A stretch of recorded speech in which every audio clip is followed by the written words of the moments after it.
Hello, Internet. Welcome back to the Fast Travel Lounge. You listen to episode 49? Jesus. Say hi, Seth. Hi, everyone. Okay. Well, the one time I decide not to tell you to say hi, everyone, is the time you say hi to everyone. You know what? It's fine. 49. Holy cow. We are one away from the old half century. The old 50. Yeah, and three away from a solid year. Diamond Jubilee, whatever that one is. Yeah, and 3 away from a year. That's actually kind of crazy. As I may have already given away, Josh and Steve are not here. Would you like to tell us something new? Saif and Power Hour. What is new? That's a good question. Twitter. We're just going to jump right into that, huh? Sorry, I just speaking of things that we wish would go back to the way they were. This podcast and Twitter. How have you been, Seth? Yeah, I've been fine. Been a pretty good week. How have you been, Patrick? I'm looking forward to going home on Saturday, where I no longer have to speak on this microphone, much to the enjoyment of our lovely listeners, I'm sure. I will, of course, be going home with my sweet new PlayStation 5, which I have not been able to touch since picking it up this week, because I have nothing to play it on down here.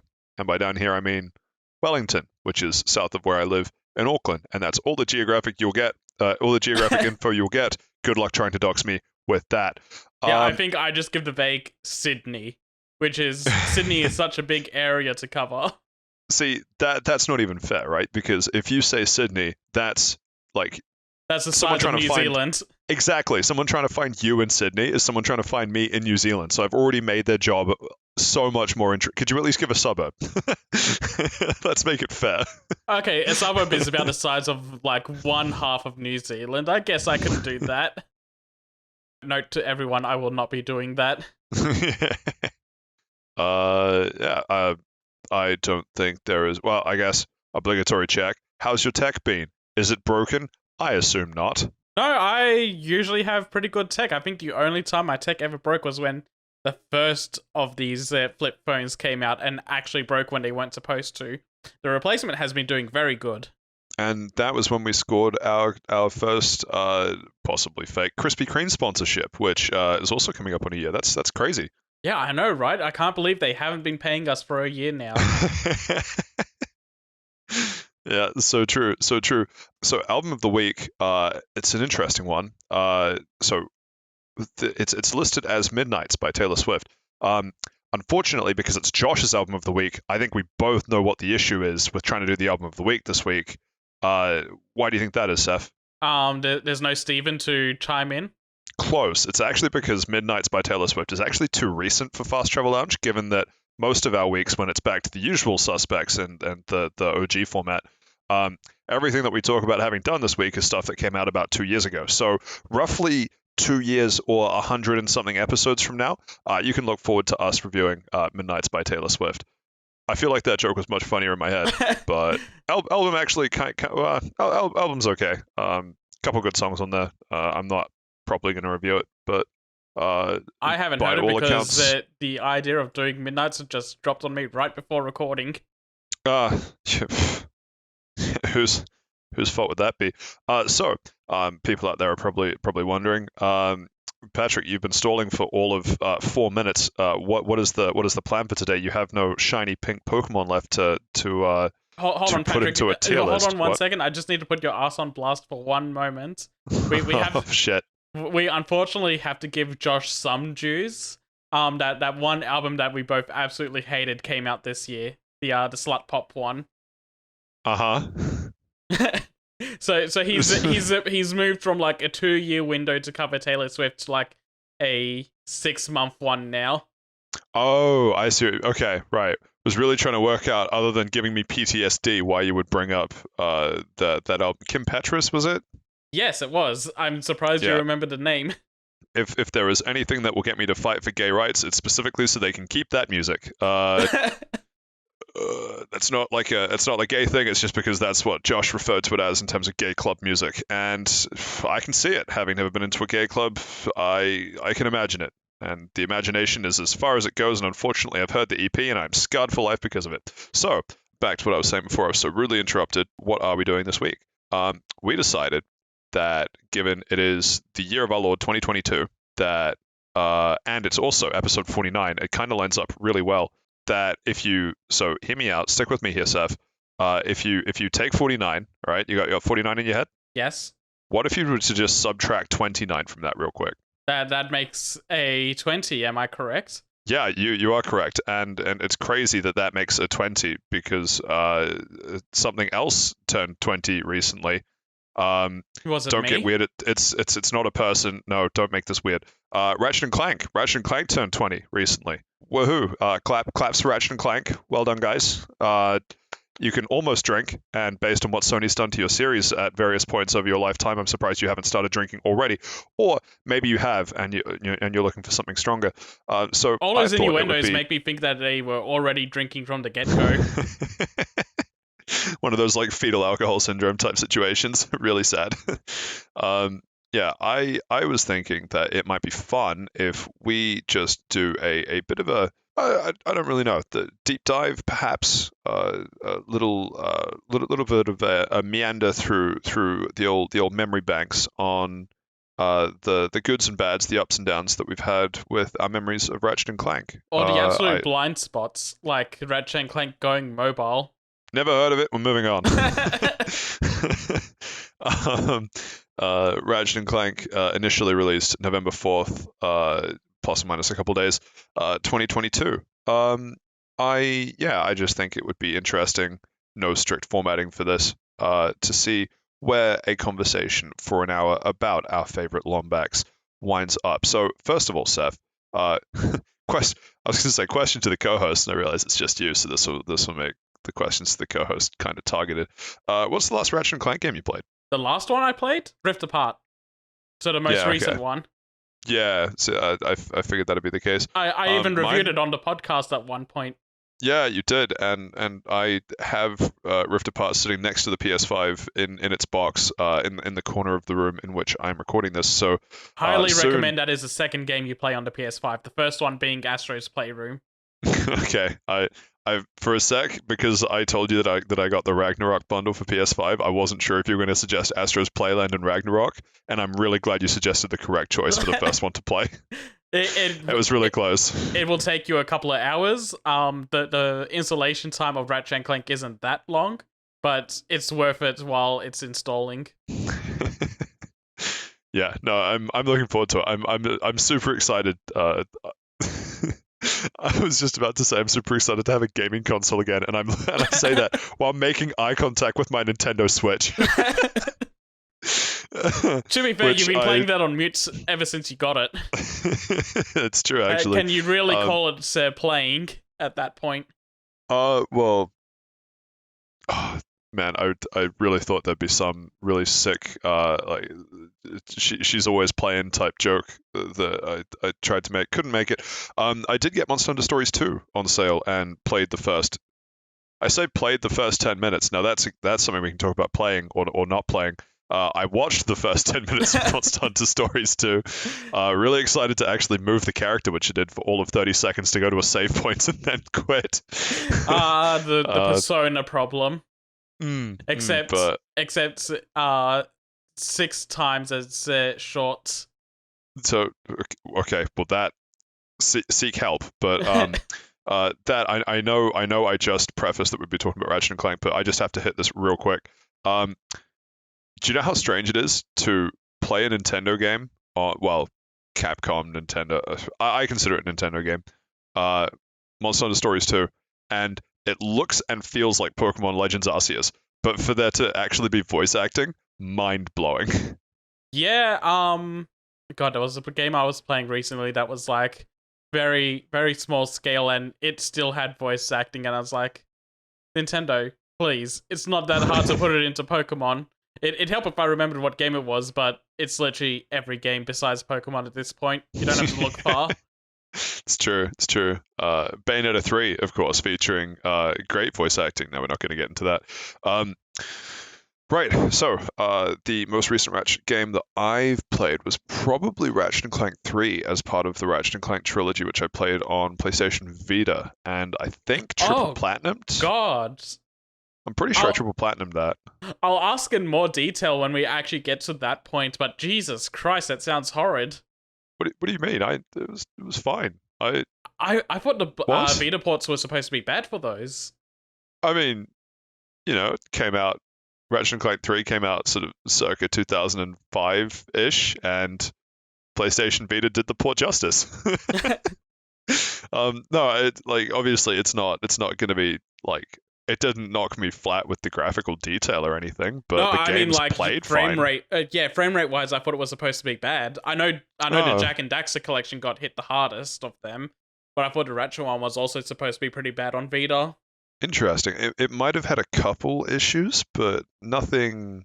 Maybe the nostalgia glasses just kind of compensated for the frame rate a bit for my eyes, but no, it wasn't awful. I mean, I'm saying that having played that, what was probably I want to say 2 years ago, but 2 years ago was 2020, which to me still kind of feels like 6 months ago. So it could have been that I actually played this trilogy about 4 years ago, and I have no way of knowing which is true. But yeah, that would have been the last thing that I played, and I am fairly certain that I platinumed it. Anyway, looking forward to playing Rift Apart. Let's just quickly run through the list of games. So we have the original trilogy, Ratchet and Clank 1, 2, Locked and Loaded, or to the The uh, Americans who have I sadly have to admit the better name. Going Commando. Yeah. I think between the two, Going Commando probably is the better, the edgier, the spicier name. And then Ratchet and Clank 3, Up Your Arsenal, 10 out of 10. Um, then we have Ratchet Gladiator, which everyone told me was the best one. I haven't played this one, also known as Ratchet Deadlocked. You I played this one? wouldn't say that, but it's pretty high up there. Because Clank, yeah, it kind of breaks the Ratchet and Clank part, right? Because it's even called Ratchet. Yeah, because Ratchet Clank didn't Gladiator. play any part in the actual gameplay of that. It was purely Ratchet focused, and Clank was just in it for the story. And then we had the Future Saga, PlayStation 3 era, Tools of Destruction, Quest for Booty, and then A Crack in Time. Any of And there was those you also played all three? Nexus. There was also Into the Nexus for that.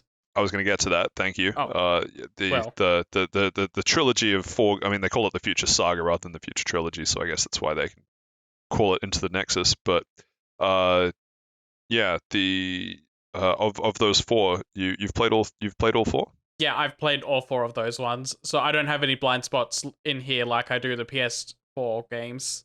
The PS2 games, I mean.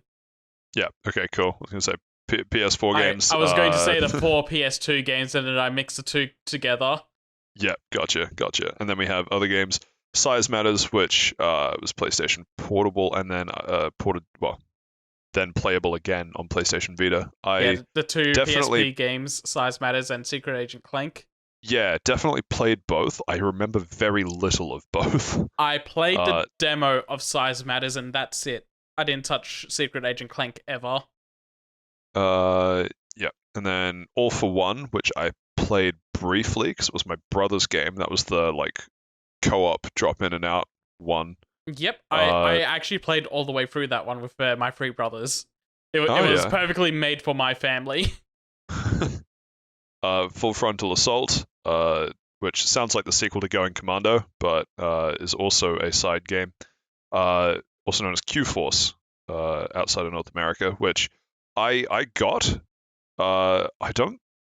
Weirdly, I actually don't know if I ever. I think I played like an hour or two. Yeah, it was one of I'm those. about the same. I think I did like the tutorial, and that was it. Yeah, because it was one of those. If you buy it on PS3? Yeah, it would have been PS3 era. If you buy it on PS3, then it comes for free on Vita. Oh right, yeah, those deals. They were very short lived. PlayStation All Stars also had that. I have a funny story about that one, which I'll get into later, I guess. Oh, good. And then Ratchet and Clank. I really wanted to call it Ratchet and Clank 2018 after God of War. Ratchet and Clank, the game based on the movie, based on the game. God, what a bad game. It's actually fine. Like the source material, or the game based on the movie, based on the game. The game based on the movie, based on the game. It's fine, but it's so cookie cutter compared to the original. Right, because I mean, everyone knows that the game that the movie and then the game was based like the original game and then the movie that was based on that game and then the game that was based on that movie based on that game. That game was great. That was that was Ratchet and Clank 1. The one that we're celebrating the 20th anniversary of. Exactly, exactly. But yeah, I haven't played it, nor have I seen the movie actually. I'll be I honest. I haven't seen the movie either. I heard it's pretty bad. Yeah, yeah. Which is why it's going to be really interesting thinking about that with the Super Mario Brothers movie. Yeah. Yeah, Mushroom Kingdom, here we come. also the Sly Raccoon movie that's never coming out. I think that got pushed back into being a TV show that's never coming out now. It wouldn't surprise me. Every so often, someone circulates rumors of Sly 5 coming out, and everyone gets excited for all of 2 minutes, and then Sucker Punch when it Sucker Punched us by announcing, no, it's definitely dead. You hit it with the car, and it's smeared all over the road. Yeah, I still hate that announcement. It was one of the most deflating times ever. It was. I mean, to be fair, it was probably the best Sucker Punch has ever Sucker Punched, so it's on brand. I don't know. And then a couple mobile games, which we are not going to touch because mobile's a disgusting platform, and I refuse to elaborate otherwise. So, let's talk about this for a sec, because Ratchet, for a sec, Jesus Christ, we're only been going for multiple minutes. So, Ratchet and Clank, I'd still consider to be one of the flagship mascots of the PlayStation era. Yeah, I'd agree. They're definitely the strongest of the ones that were the mascots of the PlayStation 2 era, considering that they've lived up until doing the game last year on PS5. It's more than could be said for Sly or Jack. Exactly, and I think it's interesting even with that like let's just put some numbers to this, right? Like the when you consider mainline games into the Nexus, which I have on a tab somewhere here. Shit, where'd it go? Nope, not you. Nope, it's in one of these tabs. That was cracking time. Cool. I'm just gonna open up a new tab. The point is, into the Nexus being something that came out in 2013. Holy shit, even that is old now. We had a period of 8 years between the last quote unquote mainline game and Rift Apart coming out last year. Yeah. When did Sly 4 come out? Sly 4? Sly 4 was around the same time as Into the Nexus, actually. Maybe a year 2013. later. 2013, yeah. Which that also makes me feel old. But I guess what I'm saying is that we've had a lot of games. We've had a lot of Ratchet and Clank games between 2013 and now. I don't have any standout memories of any of them being any good until Rift Apart. And so the thing is, it's not only that Ratchet and Clank is still one of the strongest mascots for Sony, it's that Ratchet and Clank has survived being a mascot for Sony for the 8 intervening years between mainline series games. Yeah, and it's a testament to how good the series is, actually, considering how many ups and downs it's had in quality, because of the mainline games are always like very, very good. It's when they decide to do something different that it starts becoming questionable. But the creativity of the series and just how strong of a general gameplay loop they have is why it's survived so long. And Insomniac being an insanely crazy development studio that is putting out banger after banger year after year, and I don't know how they're doing that without crunching their employees at the moment.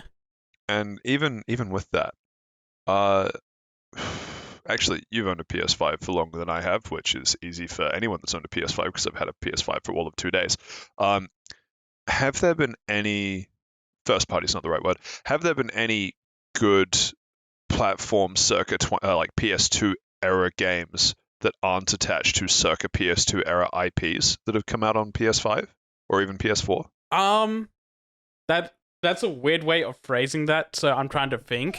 But I've been playing Sackboy's Big Adventure recently, which I know Little Big Planet is a PS3 era series, but that was a launch title that was like a more traditional 3D platformer, and that was very good as well. That came out.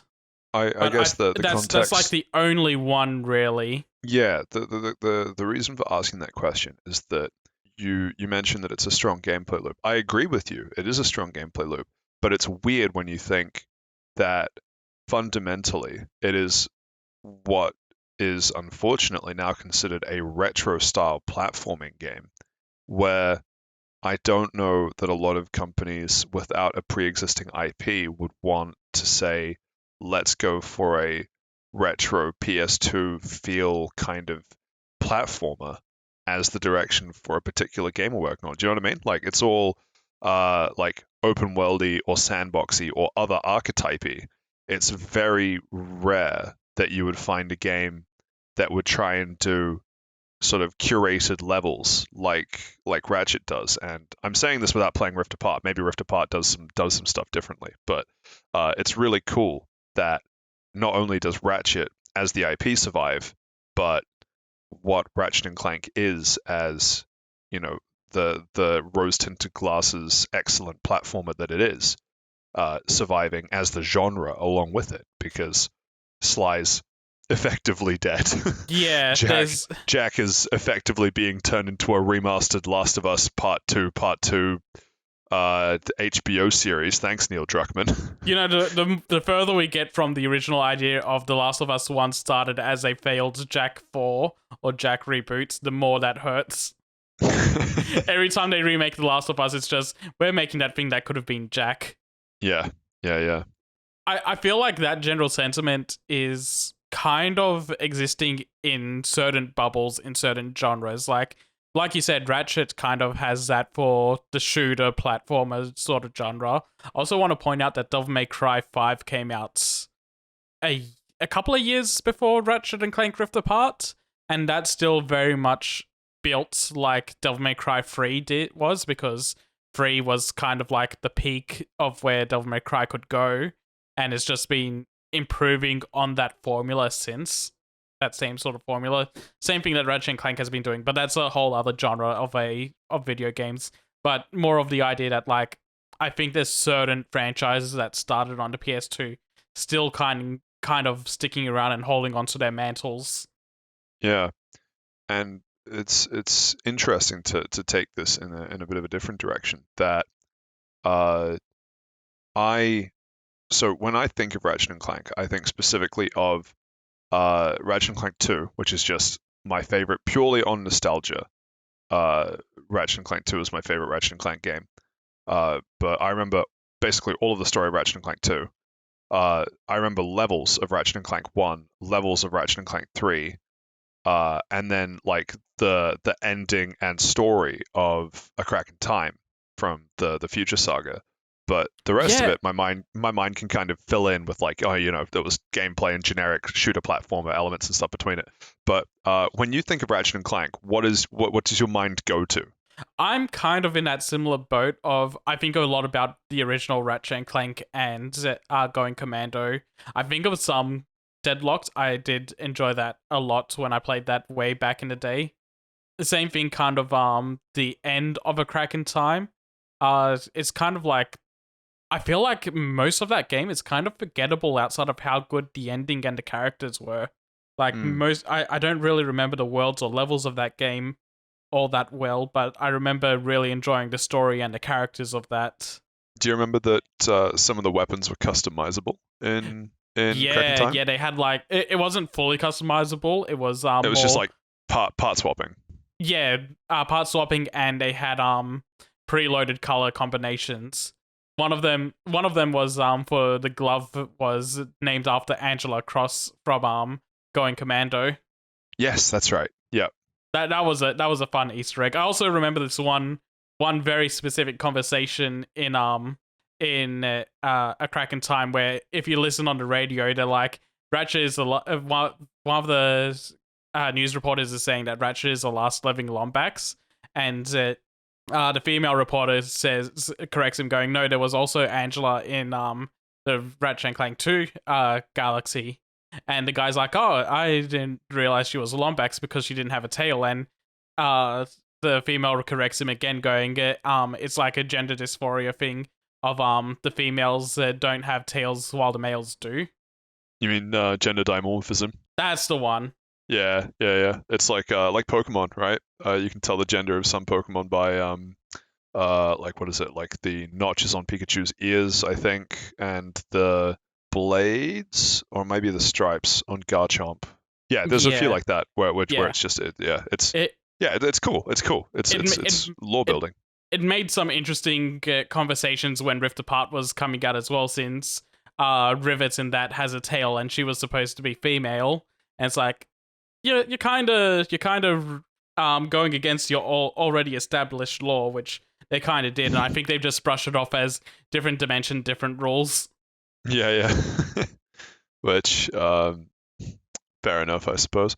Yeah. Yeah, because that is something is interesting, right? Because Ratchet and Clank, even in the original trilogy, right? Ratchet and Clank 1 and 3 take place in the same galaxy. Yeah, yeah, it's but all but same Ratchet and Clank galaxies. but Ratchet and Clank 2 is a completely different galaxy. Yeah, they just got transported to a different galaxy system because they became big names, but they did such a good job in the original game. There was no more crime. Superman kind of jealous. Yeah. But it's crazy because Ratchet and Clank 2 is the first one that I played.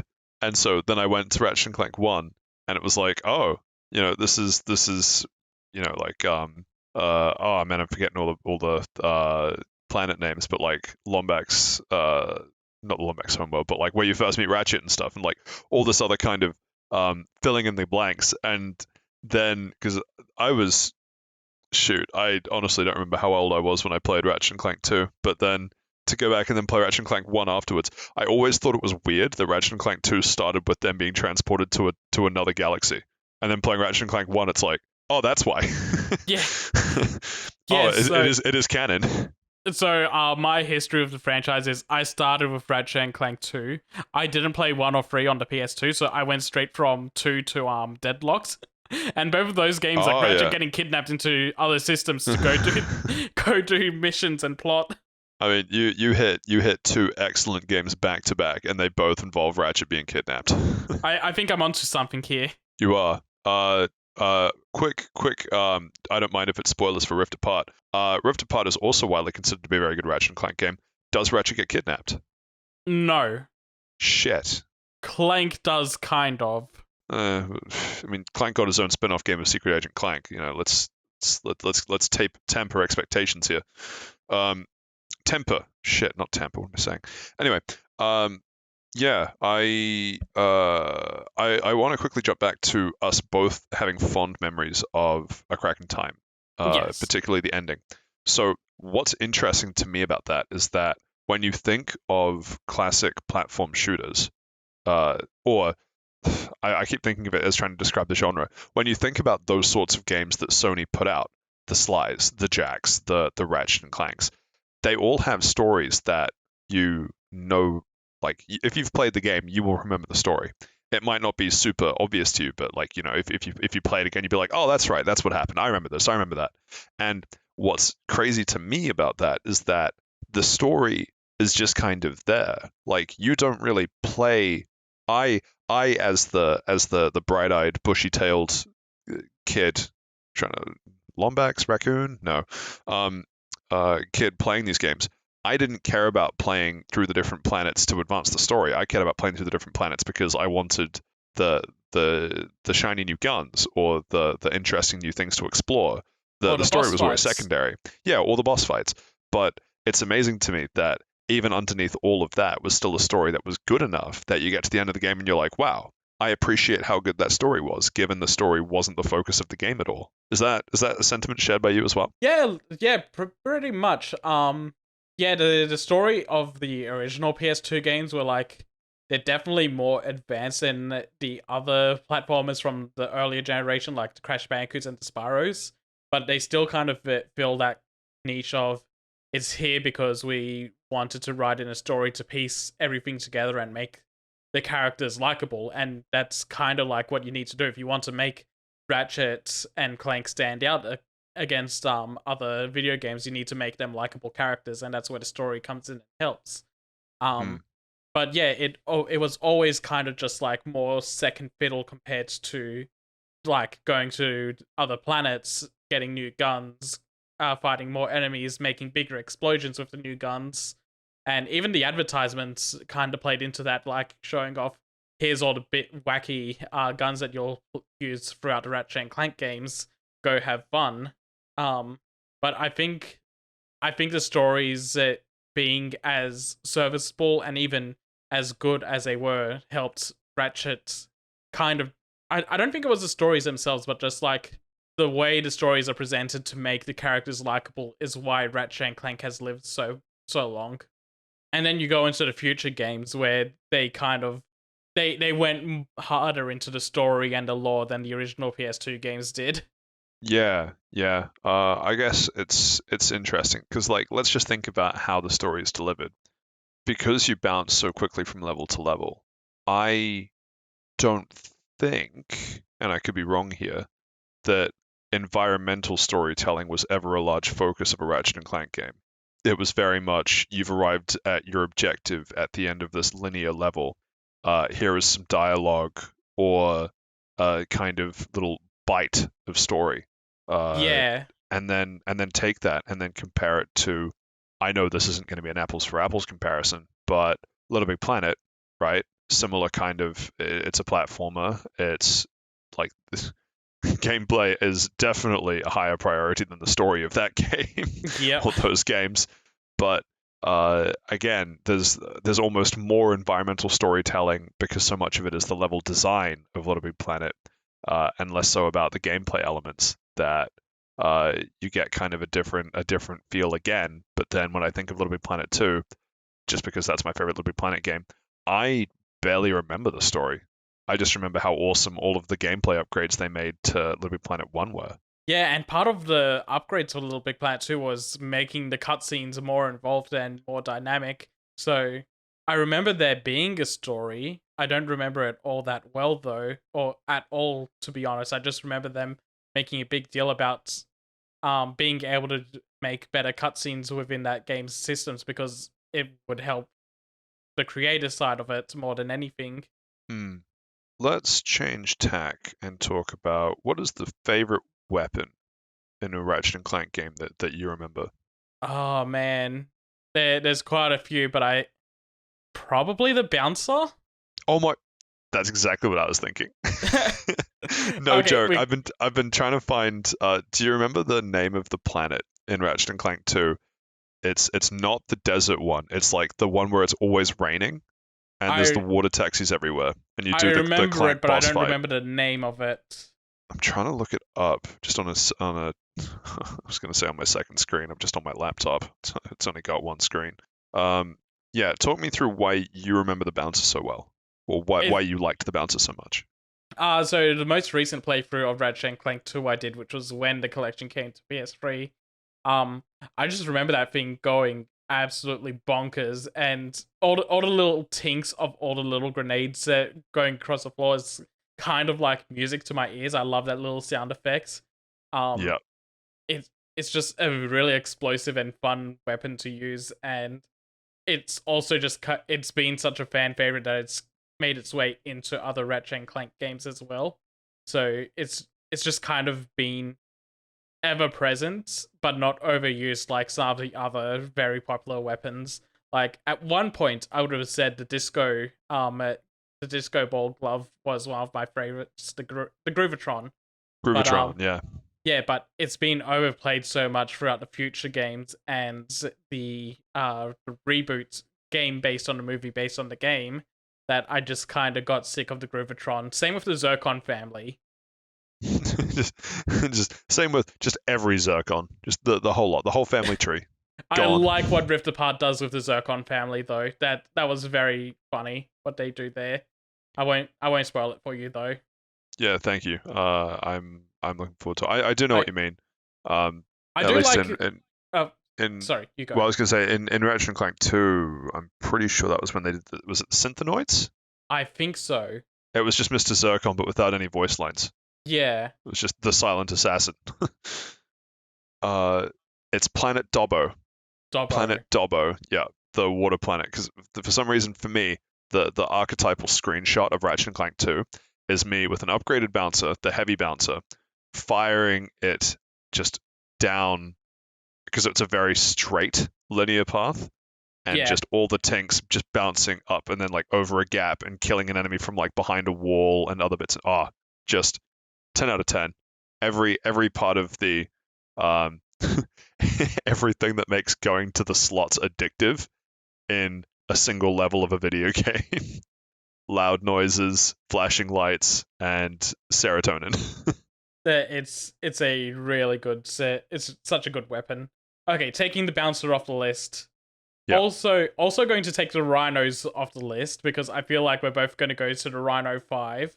I don't. You'll have to actually. That was We the will one take in it a off the cracking list, time where Rhino. It was a bunch of missiles going off while opera music played in the background. oh yes, that's right. Where each one, yeah. No, yeah, Yeah. yeah, So exactly. I feel like we'd both go for that one as well.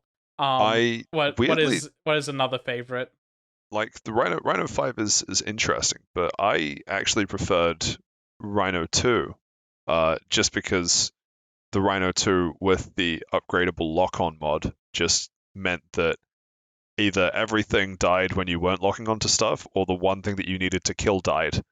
Yeah. Where the new game plus with the bolt multiplier and stuff got ridiculously easy once you got the magnetized wrench upgrade on Tadano and the Rhino 2 with the lock-on upgrade.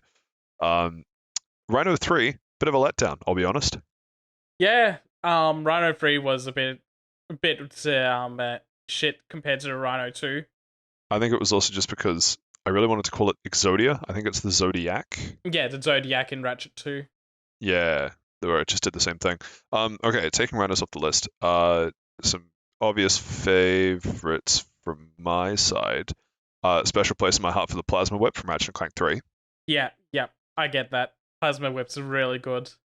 The this one I like just because it sounded really funny to me as a kid and still does, which accurately sums up a lot of what I find funny. The mini rocket tube from Ratchet and Clank 2 and its upgrade, the mega rocket cannon. Okay. And the I reason don't it's remember that one all that well. oh, okay. So the reason why it's funny to me, so it's kind of like the Rhino 2, just with more single fire than it being a Gatling gun. Um, and so mini rocket tube, press button, rocket fires, does damage, low ammo, high damage, that sort of thing. Um, when you upgraded that to the mega rocket cannon, which was just like that's just the upgraded form, mega rocket cannon, then you could hold down circle and it would charge up to 4 rockets and then release them all at once, and it was sick. But the thing is, once you got to New Game Plus, where you could then do the upgrade system again, it would then upgrade to the mega rocket cannon, and then if you upgraded that for the final time, it would become the ultra mega rocket cannon. And there's some sick part of my brain that still really enjoys that, just as like a like excellent naming, 10 out of 10. Yeah, no, the naming convention alone makes it really good. What That was one from my side, one from your side. I need to get to the name, the Buzzblades from a Crack in Time again. Those were the Yes. ones that shot out the little razor discs that just spiraled around enemies. Same kind of place as the bouncer of I really like the sound effects. It doesn't do a whole lot of damage, so it loses its value over time. But I still get like a sixth sense of pleasure of surrounding an enemy with buzzsaws and then switching out to another weapon and just blasting them while they're being annoyed. Yeah, I can see that. I also a special place in my heart for the suck gun, the original suck and cut cannon from Ratchet and Yeah, Clank the 1. suck cannon. That is such a good one. Was it suck cannon, vacuum gun, whatever it was. Hoover of Doom,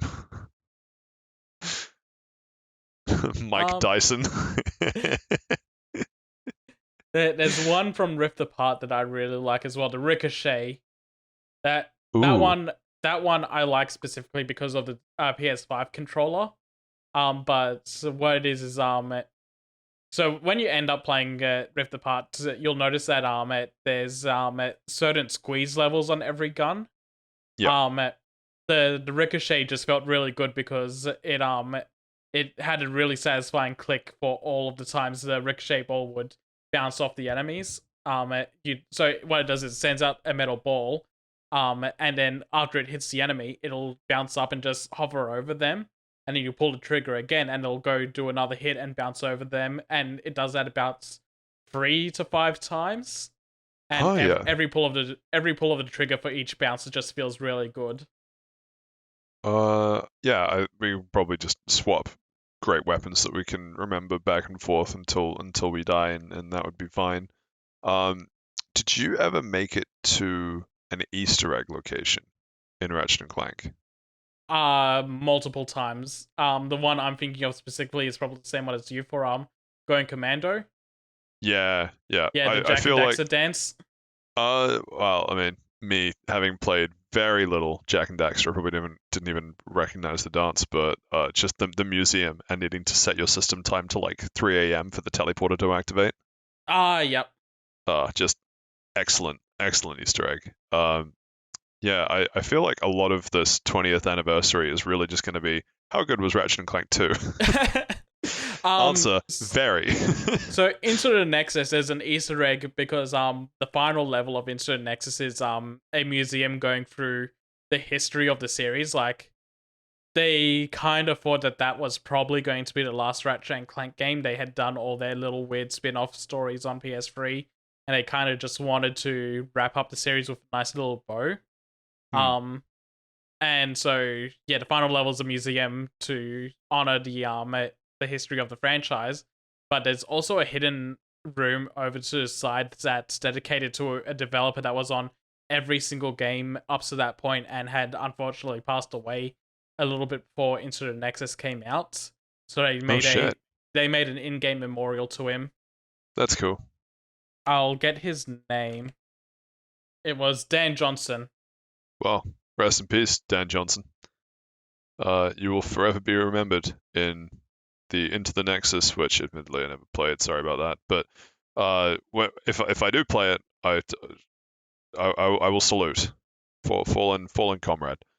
Yeah, no, it's cool because again, putting in Easter eggs like that is time that I feel like in today's world of get something out there quickly, always need to like be on top of things that uh I don't want to say that people don't take as much care in doing, but it's just it's harder to I think it's harder to justify time spent on Easter eggs or time spent on stuff that you don't think the player will find on the kind of happy path through the game. Yeah, they do happen. It's more infrequent now. But yeah, I do kind of miss the days of them happening all the time like they did. And I feel like Ratchet's one of those series that does them very well. I can't remember specific.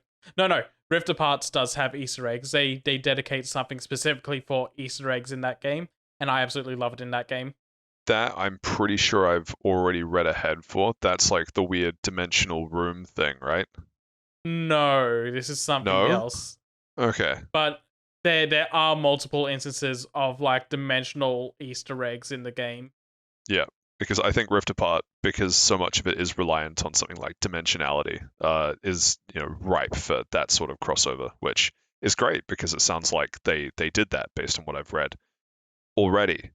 Going to like the world made where everything is made of yarn, or the world where someone had a blue cap and other bits and pieces. You're like, hey, I know what that's referencing. I'm part of the in crowd.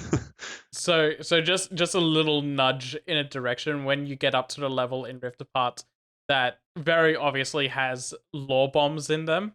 Just go and get every single one of them in that level. It's a fun time and a fun listen to each one of them. Sure. Do you think if things had been different and you and I had started with Rift Apart, that it would be a strong enough game? Because currently Rift Apart is not part of any saga or franchise, and I don't think they've talked about if they're doing more. I assume they will. It's too profitable to die, but I don't think they've announced a second game, have they, for PS5? No, they haven't. They're currently tied up with doing Spider-Man 2 and then Wolverine. Do you think if things had been different and we'd started with Rift Apart, that it would be a strong enough game that you'd want to go back and play the older titles? I think so, yeah. There's a lot of stuff in the game that makes you curious about what happened in the earlier games, and the Rift Apart is just as strong as some of the best games, possibly the best one in the series. I'm still kind of having that debate, but it's definitely in this top three, and I think it's a strong enough game that'll make people want to go and see what the older games were about. So let's compare that for a sec, right? So let's compare that with something like Pokemon, where every generation they talk about how actually it's not even Pokemon. Fucking every game developer, or at least all of the ones that Cat likes to make fun of, they come out with we want to bring in we want to be super accessible and bring in all the new fans we can, and we also want to put a little something in there for the people that have stuck with us and have been around the block and everything. And what that usually translates to is that they split their time between dumbing stuff down to make it very accessible and easy to access, and putting in really niche things that only certain groups would appreciate and understand. And the reason I bring up Pokemon is because I honestly don't think if you were to play and enjoy Scarlet Violet, that it would be a strong enough pull. Like, chances are, just statistically, you've played older Pokemon games in the first place. But if for whatever reason Scarlet Violet was your first Pokemon game, I don't know that a Pokemon game by itself could ever be strong enough to make you want to go back and play older ones immediately. Do you know what I mean? Yeah, I agree. I don't think Pokemon is a good example for it because and they kind of like try to build each game to be like the new big thing, and they don't want you to look at the old ones. They want you to look at the new shiny one. Whereas it seems like Ratchet and Clank celebrates it coming from 2002. Yeah, and they still write the story in a way that's like accessible to newcomers. It's like, yes, we're acknowledging these things happen, but we're not going to put a whole lot of emphasis on the nitty gritty of it. If you've got Yeah. the details, then that's good. You'll understand a little deeper. But if not, don't worry about it because the crux of the story and the enjoyment is just what's been written here. And I think they do a really solid job of that with this series. There's not a lot of other games that do it. I think it's mostly platformers that are really good about it, honestly. Like, I think really enjoying Mario Odyssey, you'd want to go see some of the older 3D Mario games and maybe see how good Galaxy was, or Super Mario 64, even Sunshine. Sonic games, I think, are also some of the ones that are like, if you like one of them, you're going to go and try some of the other ones just to get that same sort of rush you get from playing a Sonic game. So you know what I have as a weird counterexample to that? What's that? I don't think anyone that goes and starts with Sly 4, that they finish Sly 4 and go, that game was great. I can't wait to go back and play the older games. Sly I feel 4 like actively hates the older games in some points. exactly. It's Sly one 4, specific character that they do yeah, so bad. Penny. Yeah. They're just God. like, oh, you know that character that everyone loved and adored after Sly 3? What if we just threw her under the bus? Is Sly 4 actually called Sly 4, or is it just called Sly Thieves in Time? um, it's probably just called Sly Thieves in Time, but I always Yeah, call it Sly 4. It's called Sly Cooper Thieves in Time. Yeah, we call it Sly 4 just to shorthand it. But imagine if Sucker Punch didn't Sucker Punch us about it, and they actually just came out and said, no, here's an actual Sly 4. And that was part of the rumor mill, just like the TV show, just like Sly 5, all of that stuff is they're gonna get Sly 4 and they're gonna do it right this time. Or what was the other one? That there was gonna be a Sonic Mania style Sly game where a group of fans were gonna be like, no, fuck Thieves in Time.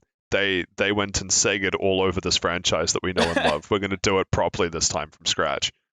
Which hilarious. And to be honest, the cliff notes of the plot that they were going to go with, or at least as far as the shitpost went, at least the plot was interesting enough. Like I think there's a lot of there's so much expandable lore in the Sly universe that it's ripe for more games. It's just if the conditions are right and if the audience would be receptive to it. But see the weird part, the reason why I say it's a counterexample is I did not like Sly 4.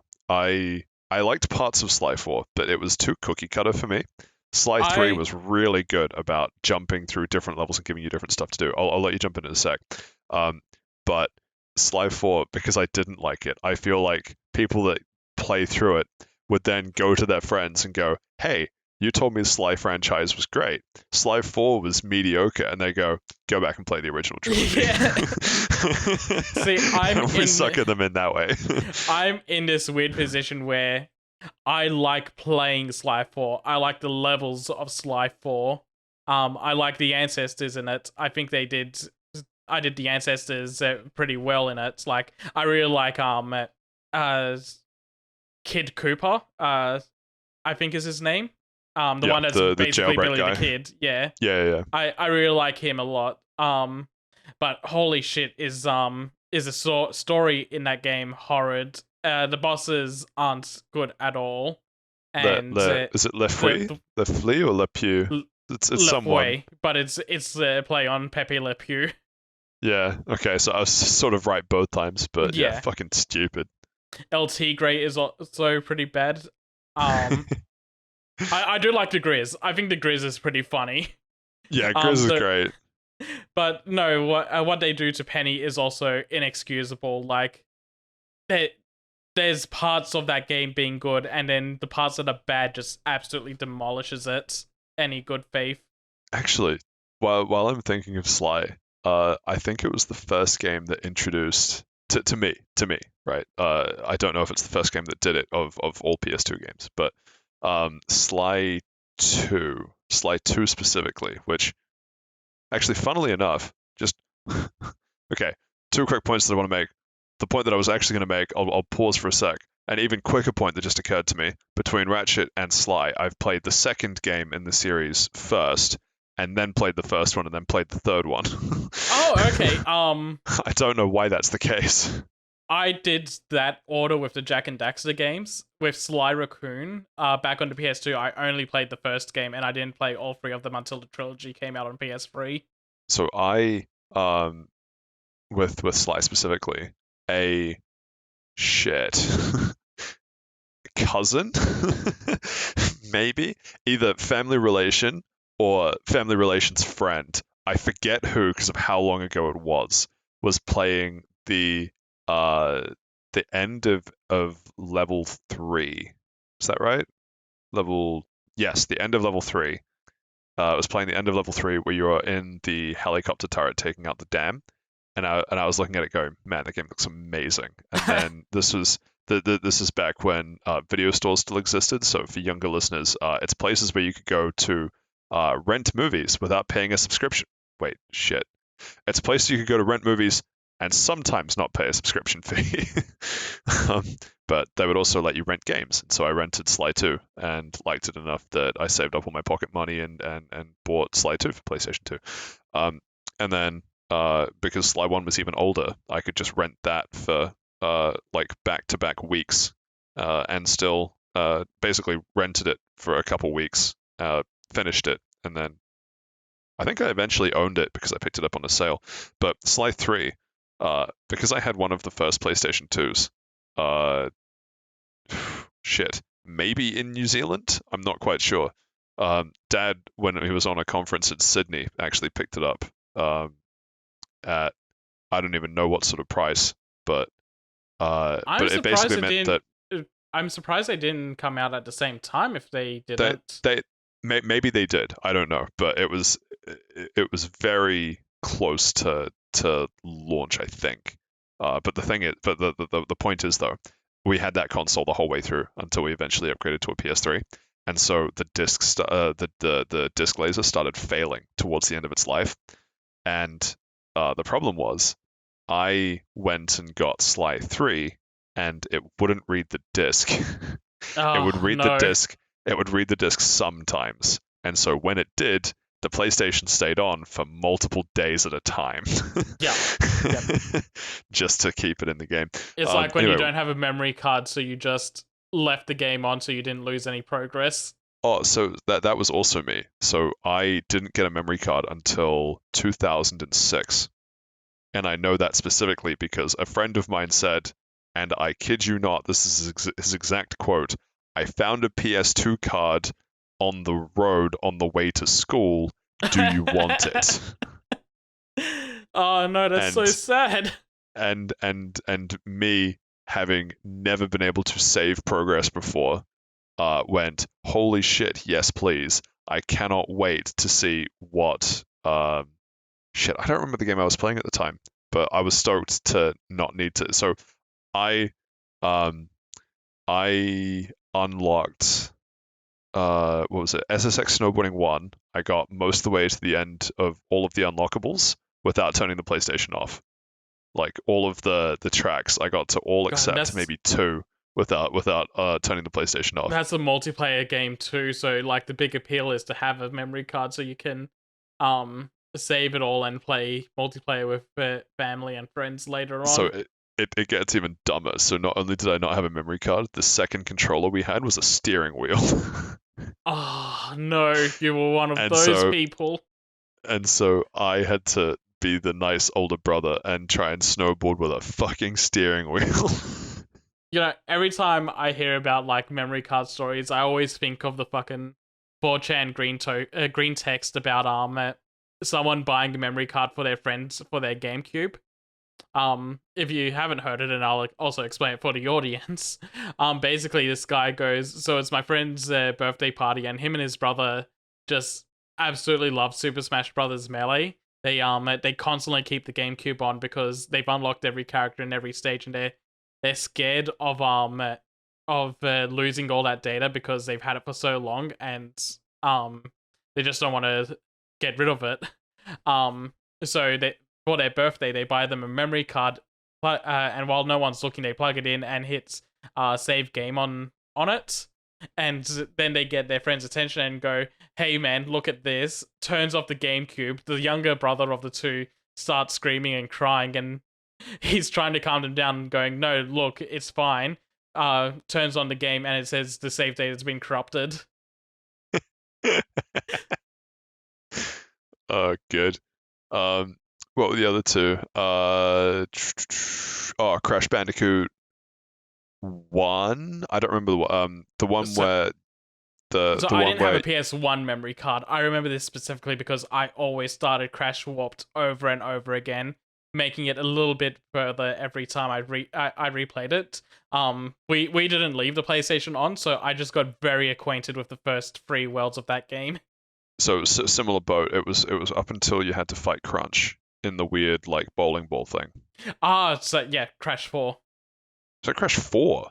Yeah, that was Crash 4.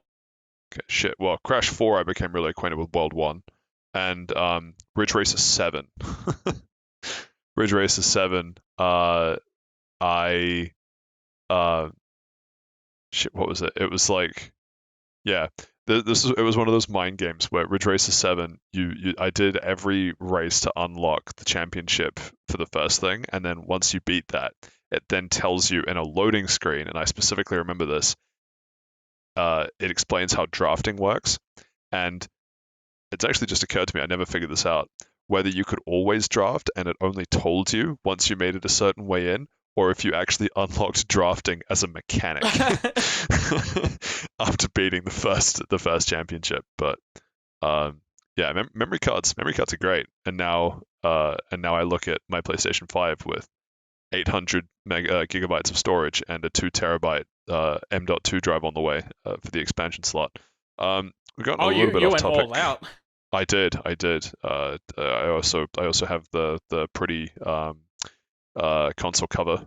I Yeah, ended I up remember getting you red, mentioning that. Galactic Red. Yeah, Galactic Red or whatever the red color is, and the red controller.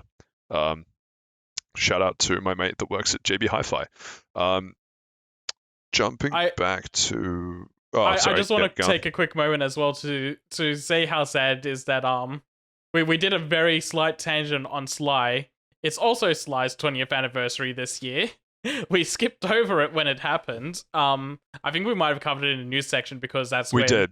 Yeah, they dropped all the Sly games on PlayStation's streaming service instead of doing an actual release, which is why we're also doing this for Ratchet and Clank. They're doing the exact same thing. they're releasing all the PS3 games and collections on the streaming service, which no one wants.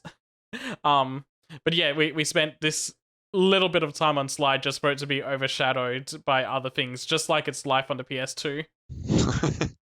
And the crazy part is, you know what? I'm pretty sure. Oh my god, I just remembered it. Yeah. I was trying to think. There was a reason why I tangented to Sly, and now it's been 10 minutes, and I couldn't remember what the original point was. I remembered it. Sly 2 was the first game in that I had played where if you plugged in a microphone, you could use it to make sounds in game. And Yeah, I heard about that. yeah, and you're thinking, wow, that's kind of cool. That's where they do peripheral integration into a PlayStation. That's awesome. But here's the thing: the literally its only use was that if you plugged a microphone in and then didn't make noise, you wouldn't alert guards. Yeah, you could use it to your advantage to make noise to get them to go over somewhere you want them to be, so you can get somewhere else unnoticed. But I Yeah, think you definitely could. I think like they end up giving you a upgrade that does that anyway. Yeah, that's just the alarm clock, That's which right. does that. And you need to get the alarm clock before you can finish one of the worlds. Exactly, which admittedly is like yeah, that's world 7. So you got a little bit of time because there's only 8 levels, and so you're basically at the end of the game by that point. Slide But 2 no, is it's weird to me. I enjoy it, but I think it's too long. what? I don't know. I feel like some of the bosses having 2 worlds to themselves kind of wears out some of their welcome. And I always feel worn out by the time I hit the second Rajan stage, because I feel like those first 3 worlds, by the time you hit to world 3, it's starting to get a little repetitive, and it's not until world 4 where they break the formula a little bit. Yeah. But Okay. that's a little bit too late. It needed to be that 3rd level that breaks the formula. I 100% agree with you because I did well of all of the levels. I think World 3, aka Rajan's Temple, is my least favorite, just Yeah. because it's a visually unappealing setting for me, and also I just have PTSD of hearing a bottle because it's nearby, but And you can't just fucking find it. you cannot find it because it's just up some fucking tree that you need to Yeah. trek the whole way around the level to go and get. Fuck you. Yeah, no, Rajan 3 is Rajan 2, I mean, stage 3 is the Yep. level that kind of tanks Sly 2 for me. After that, it picks back up and it's enjoyable, but that section is a slog. It's fantastic from that point on, though. It is. I also think the Contessa kind of overstays her welcome a bit, in that she also gets 2 levels, but both her level themes are way better than Rajan 2 ever hopes to be. So both her levels are. So you're right in that she does get 2 levels, but I don't think it's that bad because level 4 is Operation Prison Break, and Yeah. that's just that just sort of subverts the formula of the first 3 worlds of always having access to the other 2 characters, or to all 3 characters, and that's a great subversion in my eyes. And particularly World 5, which is my tied equal favorite level. That's the one where it's the all-out war between exactly the Contessa Naylor and Naylor and the yeah. and the Contessa, and that's such a good setup. Like Yeah. that's effectively Far Cry 2, right? Where you're like, yeah, I'll help out both sides of this, and just secretly just amping up the tensions between them. Yeah. Like, what was it? Having to take photos of ghosts and then shoving all of the photos of ghosts down the chimney No, of you one actually of the capture the factions. ghosts and then shove them down Neela's headquarters. That's right. Yeah. And see, this is what I mean. Like, I cannot tell you when I last played Sly 2. It would have also been on the Vita as part of the trilogy, but that would have been even further ago than the Sly trilogy. The Ratchet one, you mean? Thank you. but it's still so vividly there because of how well done games of that era are, both in terms of how well they were made at the time and also how well I at that age appreciated what I was playing. Yeah. And for those wondering, other tied first favorite level of Sly 2, level 6, the first Jean Bassan level with all the trains, because I'm half Canadian and that was just like all of the box checking of things that I really like. It's also like, just a generally pretty level. it is like the shit that appeals to the male fantasy. That. Going and collecting spice by jumping on hot air balloons as Sly. 10 out of 10. Yeah, no. The first of the bison levels is really good. And also getting into bear fights. Yeah, or making other people get into bear fights. Or what was the one? Can a train kill a bear? And the answer is no. It kind of sucks that Sly Free has the Australia level, and while it's good, it's also really terrible. Yeah. The main villain being an evil mask is kind of stupid. I like the Guru, but the Guru is also kind of racist.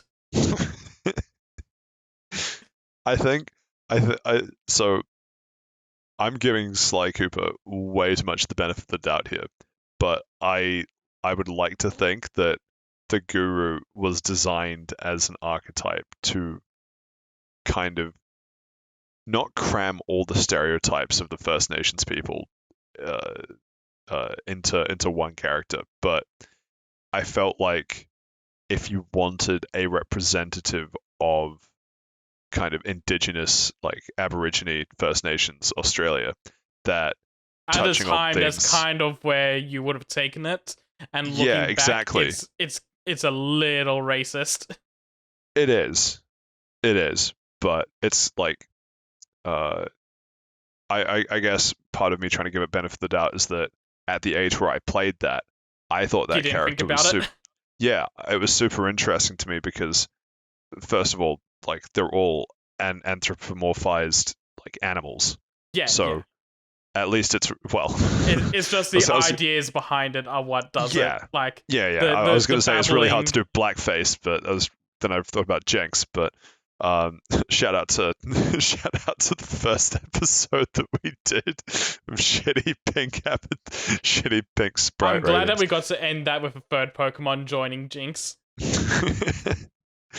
But yeah, no, but the to my naive, uneducated ass back then, need to stress back then, it made me more aware than I otherwise would have been of Aboriginal culture, even if it's a slanted view of it and Yeah. a slightly racist like connotations of what that means in hindsight.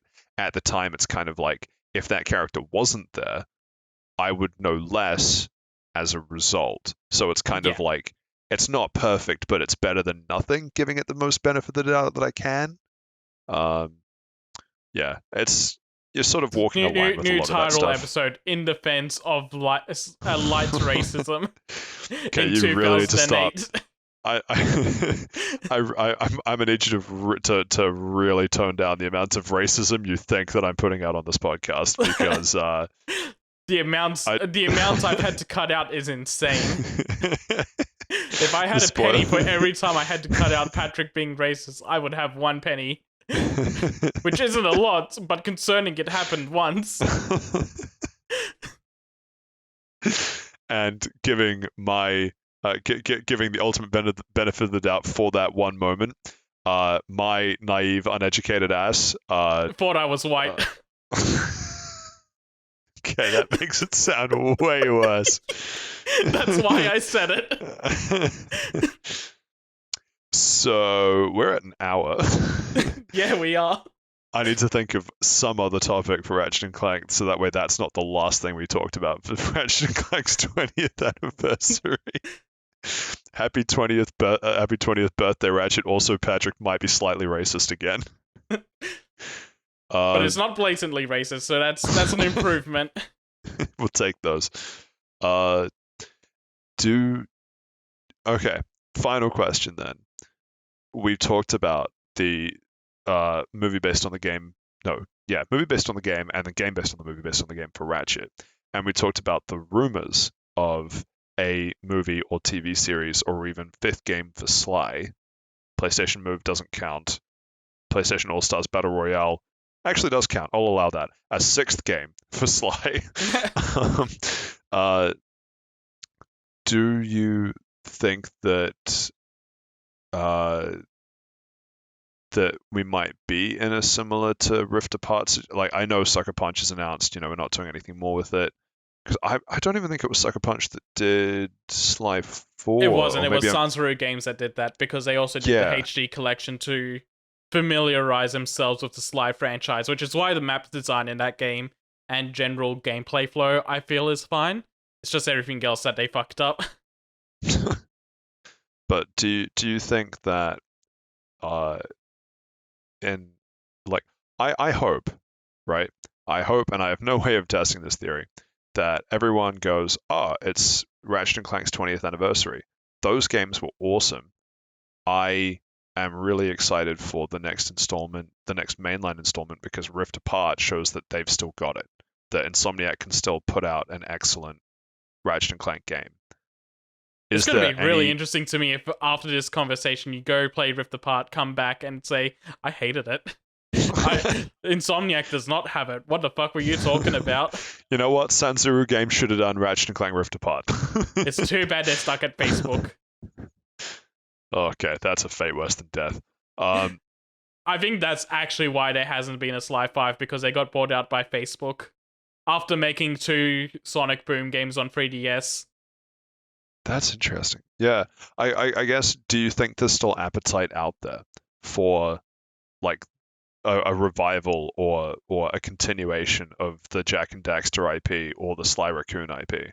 Or do you think, or alternatively, maybe there's even a third option, I don't fucking know. Is there a way that you see of creating a new IP that has the same amount of nostalgia value that you and I have for even just Sly 2? I was just talking about Sly 2. What sort of games recently do you think have been released that would provide that same sort of nostalgia where in 20 years someone like us, on some shitty wouldn't be Fast Travel Lounge, it'd be like fucking Slow Travel Kitchen or some dumb shit fucking name like that. But they're talking about, oh, it's the 20th anniversary of X game that came out, in the last couple of years. That game was great because of this nostalgia of this, that, and the other thing. Is there a game like that you see, or like, what are your thoughts, basically? Okay, so for the first one, which is more of the Sly, Ratchet, and Jack one, Yeah. that I know there's interest in those because we just had Sucker Punch come out and address the impact of so many people wanting a new Sly game, where they themselves had to come out and say, no, we're not doing it. Please stop asking. We know people want it. We want to do it maybe someday, but it's not right now. Naughty Dog does the exact same thing every fucking year with Jack and Daxter, going, we know there's demand for Jack and Daxter. We love Jack and Daxter as well, but it's just not the right time and not what we're focusing on. Unfortunately, we need to remake Last of Us Part 1. So yeah. And we're also doing The Last of Us multiplayer. Are they? They swear they are. We might see it at the end of the year. Ooh. Insomniac seems to have the best grasp of it and like development ability to do to deliver on it at the moment, because they just did Rift Apart. They're doing multiple big projects games, and I could see them still going back to Ratchet and Clank after a Wolverine, or even in between Spider-Man and Wolverine somehow. So yeah, Ratchet I feel comfortable with staying and continuing as it is. It's the other two that are more concerning, and we know there's interest in them because the parent companies keep going, we know there's interest, we want to do it, but do you want it enough? As for things that have that same nostalgia value, I don't think there's any like big company ones that do, honestly, besides what currently exists. Like, I can see in 20 years someone's first Ratchet being Rift Apart and then celebrating like the 40th anniversary of Ratchet and Clank, as scary as that sounds. Oh god. Or welcome just back to Slow Travel Kitchen, episode 4000. Today's episode. Imagine the people right now that started Sonic the Hedgehog at the beginning, and now they've celebrated their 30th anniversary recently. With Frontiers. No, not Frontier. Well, kind of, but it was 30th anniversary last year, so they celebrated by announcing Frontiers. Oh, I see what you mean. Yeah. Yeah, but no, like, give it 10 more years and Sonic will be in its 40th anniversary. Those people will be feeling like fucking dust, and there'll be kids that potentially start with Frontiers and be very excited for what the future of Sonic holds. Same thing with Mario. I think it's like those franchises that we're currently celebrating stand the test of time, and they're constantly getting new blood to come in and be excited for the next one. That's in the AAA big developer space. So I think in the indie space we see some of it. Like, I could see Super Meat Boy or Binding of Isaac getting it. I could see this is a little more niche, but Spark the Electric Jester might, which started off as a Sonic fan game and kind of grew into its own thing. And I don't think it'll have the staying power or like those big anniversary milestones, but I think there will be people that think fondly of that in like 10 years time. Yeah, but I think when you get to like more mascotty type character designs, right now we're looking more at the indie space than we are big guys. That's interesting. 'Cause I actually, when did the first Call of Duty come out? The first one? Yeah. I think it was on the PS2. Oh my god. Call of Duty video game series.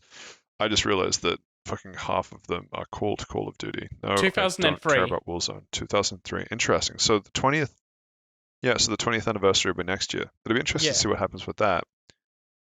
Because so the reason I say that one's interesting is because to me, it was only Call of Duty 4 that That really kicked it started off. that exactly, that kicked it off. Whereas what we're talking about, Ratchet and Clank 1, banger.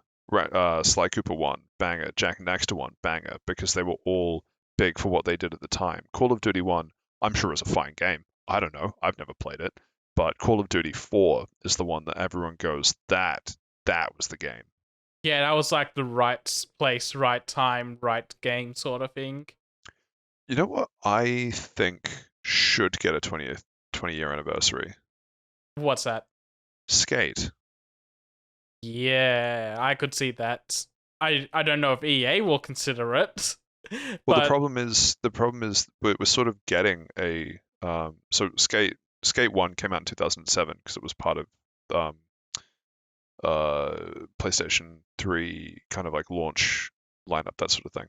But we're getting a Skate 4, or at least a slated spiritual for 2027. Skate. What? I said it's currently slated for 2027 with how slow development's going. Oh, yeah. It was a joke. Okay. I wasn't sure because it was like, yes, it's the spiritual successor, but I think it's coming out sooner than that. But yeah, that one I we've talked about. What is it called? Is it just called Skate again? I forget. Yeah, what I think it's just called Skate. Yeah, but I'm so nervous for that game. I hope it does well because of how good Skate 3 is, but I just don't. I don't know. Borderlands 1, I see a 20-year anniversary for, because that kicked off basically the looter shooter genre. Yeah. Oh shoot, there was one other, Motorstorm. I see. I don't. I think that's dead and buried, and we won't hear about it ever again. I'm sorry, Patrick. Seth, I need this. When did Motorstorm Apocalypse come out? 2012. Patrick, it's been 10 years. It's time to let go. Motorstorm died in the apocalypse. I only know that it's 2012 because it was going to be 2011, and then there was the Christchurch earthquake and the Japan earthquake, and they were like, okay, so this is a really bad luck. I think it's still released in 2011 in Oh no, it came out Australia 2011. It released 2012 in North America. No, it says 2011 across all major regions. Okay, I thought it was early 2012. Yeah, it got delayed because of the earthquakes, basically. Maybe it Yeah. wasn't enough for a year, but it got pushed back a little bit for those. No, you're probably right about Motorstorm, but um, Burnout, I think, would though. Again, it's an interesting spot in that I don't know anyone that has particular nostalgia for Burnout 1 or 2, but Burnout 3, And Burnout Paradise. 4, and then 5 with Paradise, which um, is interesting because we already got the uh, shit. What was the version? Um, The remastered one. oh, was it just? It was just Burnout Paradise remastered. Yeah, because that was the 10 years on. Yeah, 2009 to 2019, 2008, 2009. That's why, because Most Wanted was also a Criterion Need for Speed game. Um, shoot, I think there was Hot Pursuit, Criterion Need for Speed game, but now Unbounded as well. I'm excited for.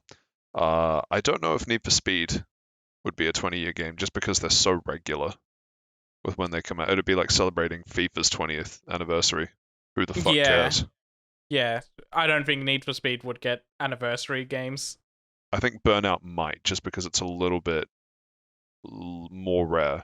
Also because it's been dead since, well, Since other than the Paradise. remaster. Yeah, other than the remaster since Paradise. Um, yeah. Any final thoughts on this weird nostalgia 20-year trip? I'm getting old. Man, every time I throw it to you for final thoughts, first one, Patrick's racist. Second one, I'm getting old. Can you just end with something nice, please? I really appreciate Ratchet and Clank series, and I hope that they continue doing more. Like, it's generally one of the favorites of mine. And it's like one of the last flag bearers of like the PS2 era of games where I feel like that was like such a good generation of just game feel. I want to say Hmm. like And gaminess and game feel, and we need more games to kind of celebrate that era. I know that I threw it to you for the last word, but I'm just going to steal the last word back really quick with God damn it. uh I let you take it. You end up being racist. You complain about me, and now you just take my final thoughts. um I have, as soon as I plug my PlayStation 5 and it gets set up and all the other shit, I have God of War Ragnarok, Astro's Playlab, which admittedly is already the GOAT. I don't know if I can ever top that, but just bear with me. And all of the PlayStation Plus catalog that I'd have access to once I activate that subscription, which actually, side point, we'll probably touch on that in the news, but holy shit, what a lineup coming to PlayStation 5 this month. Yeah. um, but the thing is, of all of the stuff that I have access to, I am most excited to play Rift Apart. Yeah, I can understand that. That was one of the big ones I wanted to hit on PS5 right away. Mm. And yeah, I suspect, given how close you and I have been on this, Jesus Christ, 80-minute trip down memory lane, Still not as I long as the sus- Pokemon spoiler cast that never came out. I suspect we'll be in similar alignment on the highs and lows of Rift Apart. But yeah, it'll be really interesting to talk through that once I finish it, which I don't know when that'll be, but yeah, I I'd really say want to get I'd give stuck it a into that soon. replay just to freshen myself up on memories of that game to have a But you good got so much conversation. shit to do, man. I have so many games to fucking play through right now. On top Yep. of editing the podcast. Oh, on top of not getting paid for editing the podcast. But yeah, like I'm currently going through Sonic Frontiers. God of War just came out. Pokemon's coming out in 9 days. 8 days. Oh my god. Yeah, you're right. Holy shit. And then Unbound I coming fucking out. look at the Steam community content for Sonic Frontiers and it's people drawing dicks with the new with the new drawing ability. Oh Never man. changed Steam. Uh, yeah. Well, hopefully we're coming up now exactly on 80 minutes. Hopefully our listeners enjoyed this trip to memory lane. Happy birthday, Ratchet and Clank. Trying to do a shitty Steve impression. Oh, I'm Steve. I'm not on the podcast for multiple weeks at a time. Happy birthday, random topical thing. Um, Patrick, please, we do that at the end. Well, this is the end of part one, which of course means we get to roll into part two for this week, which is the news. And kicking us off this week, he said, without realizing the docket wasn't open, you've titled this America is Doomed? Yeah, America is completely doomed Wait, after wait, wait, the. wait, wait, wait. Because Musk bought Twitter? No, that's just Twitter being doomed, but I'm having fun Oh, with that okay, while it wait. lasts. Because of the red wave in the US midterms? No, but it's close to that. Because wait, what else? Inflation. No, you were closer with the midterms. Rule 34 inflation. No, we're not going through Steven's Google history. Yeah, okay. Well, that's the last thing he searched, and we haven't heard from him in a couple of weeks, so I'm out of ideas. Yeah, no, America is doomed because Florida has voted in Maxwell Alejandro Frost to the House of Representatives. And the reason this is dooming them is because he is a Kingdom Hearts and Yu-Gi-Oh fan. We have our first Gen Z on the House of Representatives, and it couldn't be any better because those two series together just he gives you everything you need to know about him. It's all fun and games until he walks around the house floor talking about Trumpy Boy. Yep. One of his highlighted tweets is haven't played video games in years, but I'll always remember how awesome Kingdom Hearts is. And it included a link to Yoko Shimomura's dearly beloved from Kingdom Hearts 2. Huh. Do you think when he's giving a speech, he's just going to drop in a meme or something about a sick TikTok that he's seen recently? I feel like he might do a TikTok dance. He's flossing in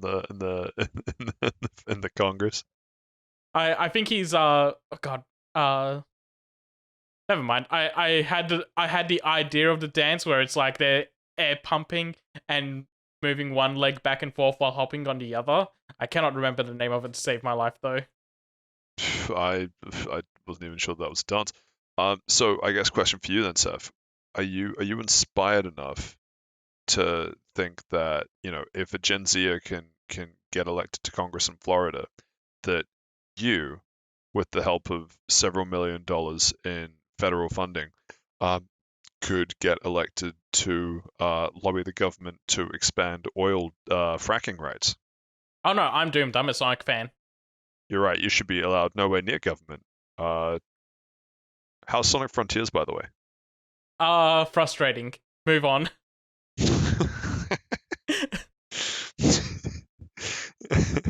I don't even need to segue that. That was perfect. Cool. Next up in the list, we have, as we hinted at a few times during the brief, brief 80-minute nostalgia trip, more Need for Speed Unbound news. So I've mentioned several times previously that what I really wanted from Criterion Games is to show us what actually just racing in a game would be like, and we finally have a trailer that satisfies a lot of that.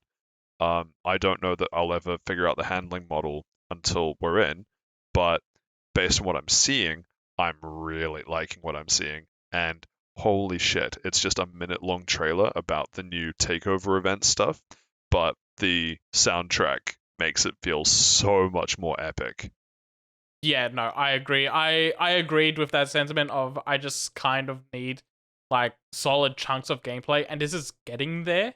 There's still like too many cuts between things, but it's like a majority of just like cutting from gameplay clip to gameplay clip, or like a cinematic camera angle of gameplay.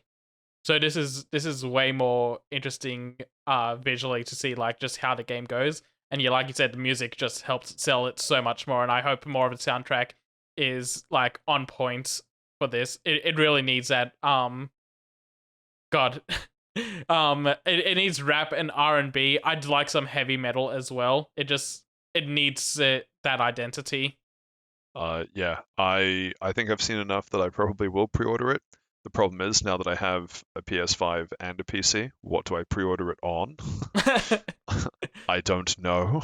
I've stumbled onto that issue so many times, and the answer usually comes down to, will I mod it? Yeah, good if point. yes, PC. If no, PS5. Interesting way to phrase it. I'll have to do some thoughts on that. Uh, anything more you want to add to that, or shall we move on? Let's move on. I am sufficiently satisfied with that game and excited. Well, you know who else is sufficiently satisfied with a game and excited? Electronic Arts at the prospect of shutting down Project Cars. Oh no! How many racing games do they have? I don't know. I feel like one is enough. Two is pushing it, and uh, I'm on the side three. of They have three. okay. Well, three is probably a little too much, and I'm on the side of Need for Speed gets to stay, and Burnout should definitely come back. So Project Cars can take the hit. Yeah. I mean, Project Cars. I'm sure the people that like Project Cars are very upset at this news, but all I have to say, welcome to being a Burnout fan. Yep. And what actually sucks about this though is that EA just bought Codemasters early 2021, so they're shutting this down. They're shutting down this project not even 2 years after they bought the company. Which you know what that sounds like with EA and shutting down a developer's projects. They're going to That the it's going to farm the farm. soon. Yeah, holy shit. I just wanted to say it as a bit, but no, you're right. They're going That straight really to the sucks farm. for Codemasters. I'm sorry, you'll be missed when you're frolicking through the fields up north. And that especially sucks for me because while I didn't play much of Project Cars, Codemasters is the pi- uh, yeah, they probably still are the best rally uh, racing producer, and I think the only licensed Formula One racing game producer. Not that I really play a Formula One racing game at all, but the rally stuff at least, Dirt Rally. Um, Dirt Rally 3, excellent game. Dirt Rally 4, also very good game. But Dirt Yeah. Rally, just as Dirt Rally, the more simulatory hardcore one, holy shit. Yeah, they might be just shutting down Project Cars to focus on the dirt rallies and maybe the Formula One games. Yeah, who's to say? That or enjoy the wide open fields. Lots of room to roam. Lord knows Maxis doesn't need all of it. Um, moving swiftly on though, before we start crying. Uh, there is some Street Fighter 6 news. Now, I don't know about you, but when I listen to Josh talk, I want to rapidly mash the fast forward button. And it's great that if I was to do that in a fighting game, that I can now do that thanks to the addition of a control scheme specifically for button mashes. Yep. So, Patrick, I have a question.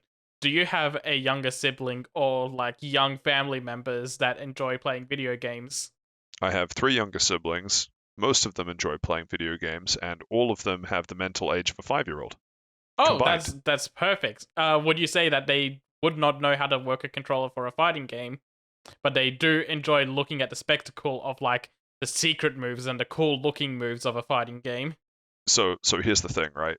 That's a bit disingenuous to say because something like let's say Smash Ultimate, the most complicated control you can do is like C stick in a direction and then like light attack or special.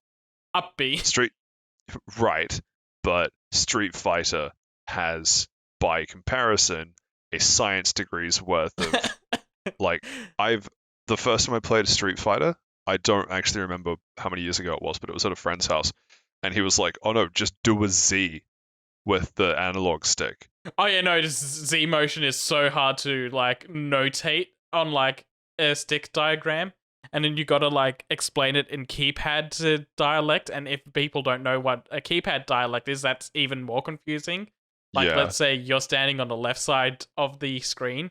Someone will say do 623, and you don't know what that means just by someone saying 623. You gotta like think of like directional input of like, oh, 6 is right, 2 is down, and 3 is down diagonal.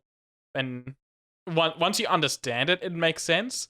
But it's such a it's not beginner friendly. It's sometimes you need someone to explain it.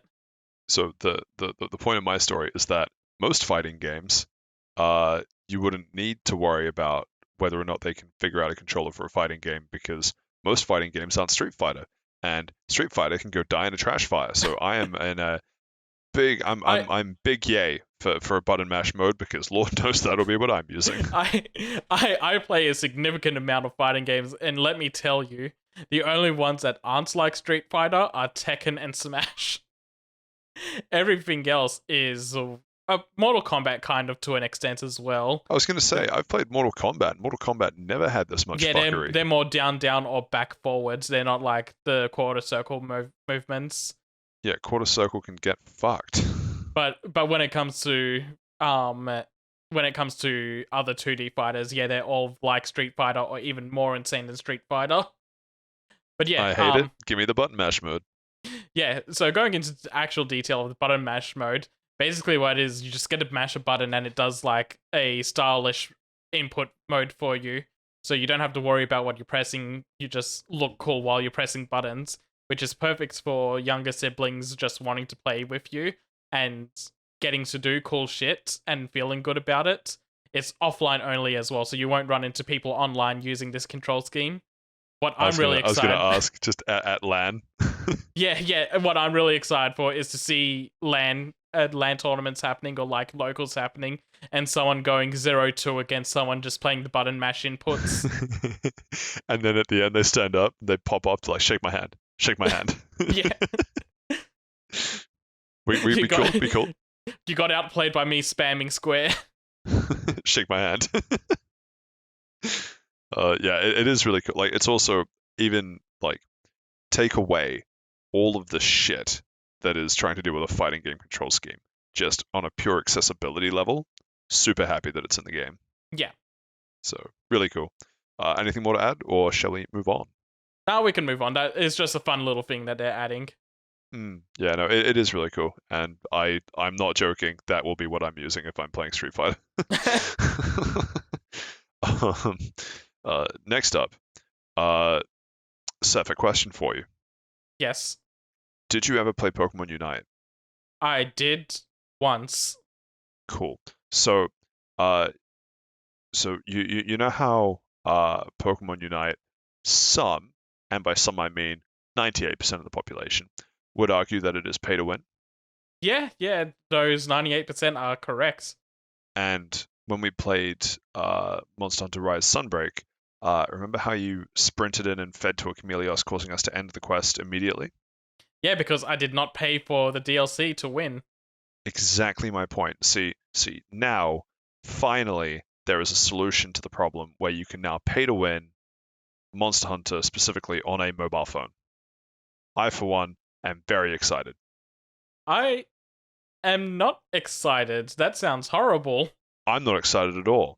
This sounds awful. Yeah, no.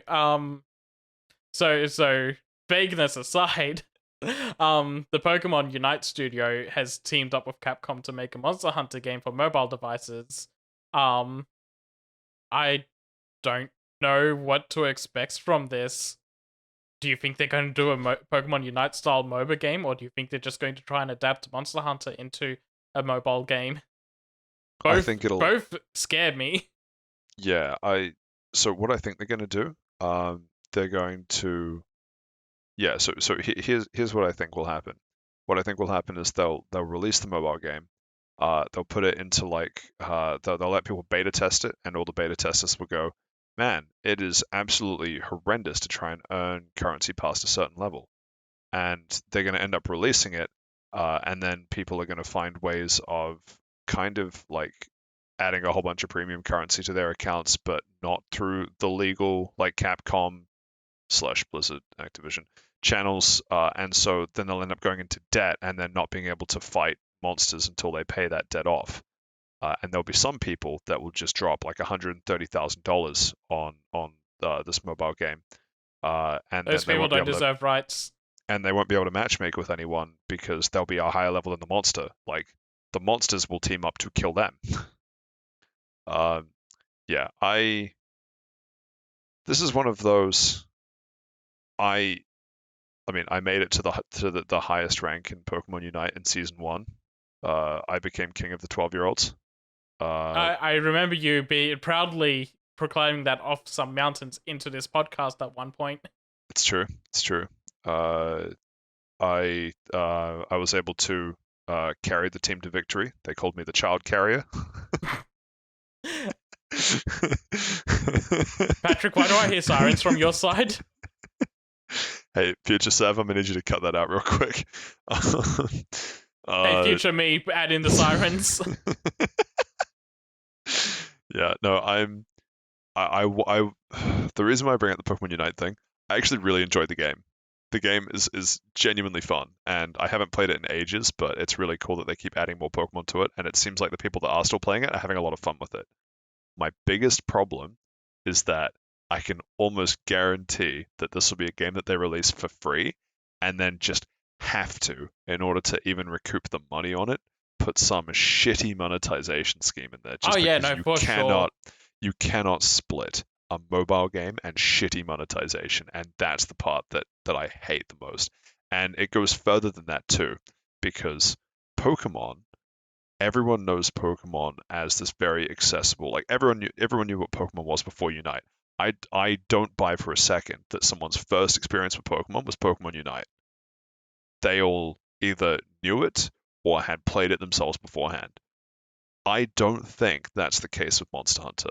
I think there will be people that play Monster Hunter for the first time, and if this is a shittily monetized mobile game, will automatically turn them off to the franchise in future. And I think that is very, very scary for I someone who is a huge fan of Monster Hunter like myself. I don't know how likely that is because Monster Hunter is kind of getting up there in terms of sales. Monster Hunter Rise is getting close to Monster Hunter World sales right now. It's kind of grown into an exceptionally large game now. I guess we do have the game based on the movie based on the game. We must never speak of that ever again. No, you're right. That probably is like my point is probably more of a fear before kind of in the kind of like pre-world era. So maybe that's less of a threat. But yeah, I just because it's so hard to split shitty monetization from a mobile game, I am so nervous just even announcing that it's a mobile game. Yeah, no, anything going to just mobile is like a very, very concerning trap. I'll say. It's a Yu-Gi-Oh! Trap card. I just want to I want someone to show me a mobile game that like, I get it. People need to make money back on what they put in. Fine. I'm not against that. But I just want someone to point me at a non-shitty mobile game. Like, what's the last mobile game that you played that you didn't want, but that you didn't say, "Oh, I fucking hate this"? Genshin? That's still a pretty scummy game with its gacha mechanics. But My actually my one playing was it I thought was pretty good. my one was probably Pokemon Go, Yeah, where Pokemon Go as well. Pokemon Go And is that was quite a few years ago. Holy shit, that was when I was still doing my first college degree. and that one I actually don't think that had any shitty monetization. Like It does I now. oh, But does it? yeah. Okay. The Pokemon storage expansions are pretty egregious. I think we didn't notice at the beginning because it was limited to the first 150 Pokemon. But now that it's basically every generation's in there now, it's not enough and you got to start paying for it. Ah, right. Yeah, I'm nervous. I hope it goes well because I'm a huge Monster Hunter fan, and I probably will end up checking out the mobile game. But I just want it to be good. Just give me a good mobile game, guys. Make me want to believe. I Uh, will wait for more and I won't be surprised. I'll be disappointed if it turns out exactly as I expect it to. yeah, yeah, that's definitely my position as well. Next up on the list, Nintendo and uh, D D It's D. DNA. I hate that. I hate that so much. To establish a joint venture company. Yeah, so Uh, I'll let you oh, take this excuse one. me. DNA's been doing very good for Nintendo right now. They've done they did Pokemon Go. I think they've also done did the Pikmin Bloom game that came out. So them doing a joint venture together just kind of makes sense because they've been good business partners. So going into business together makes a lot of sense. I don't think there's a whole lot more that I can say about that. Cool. Yeah. Also, don't really have anything to add.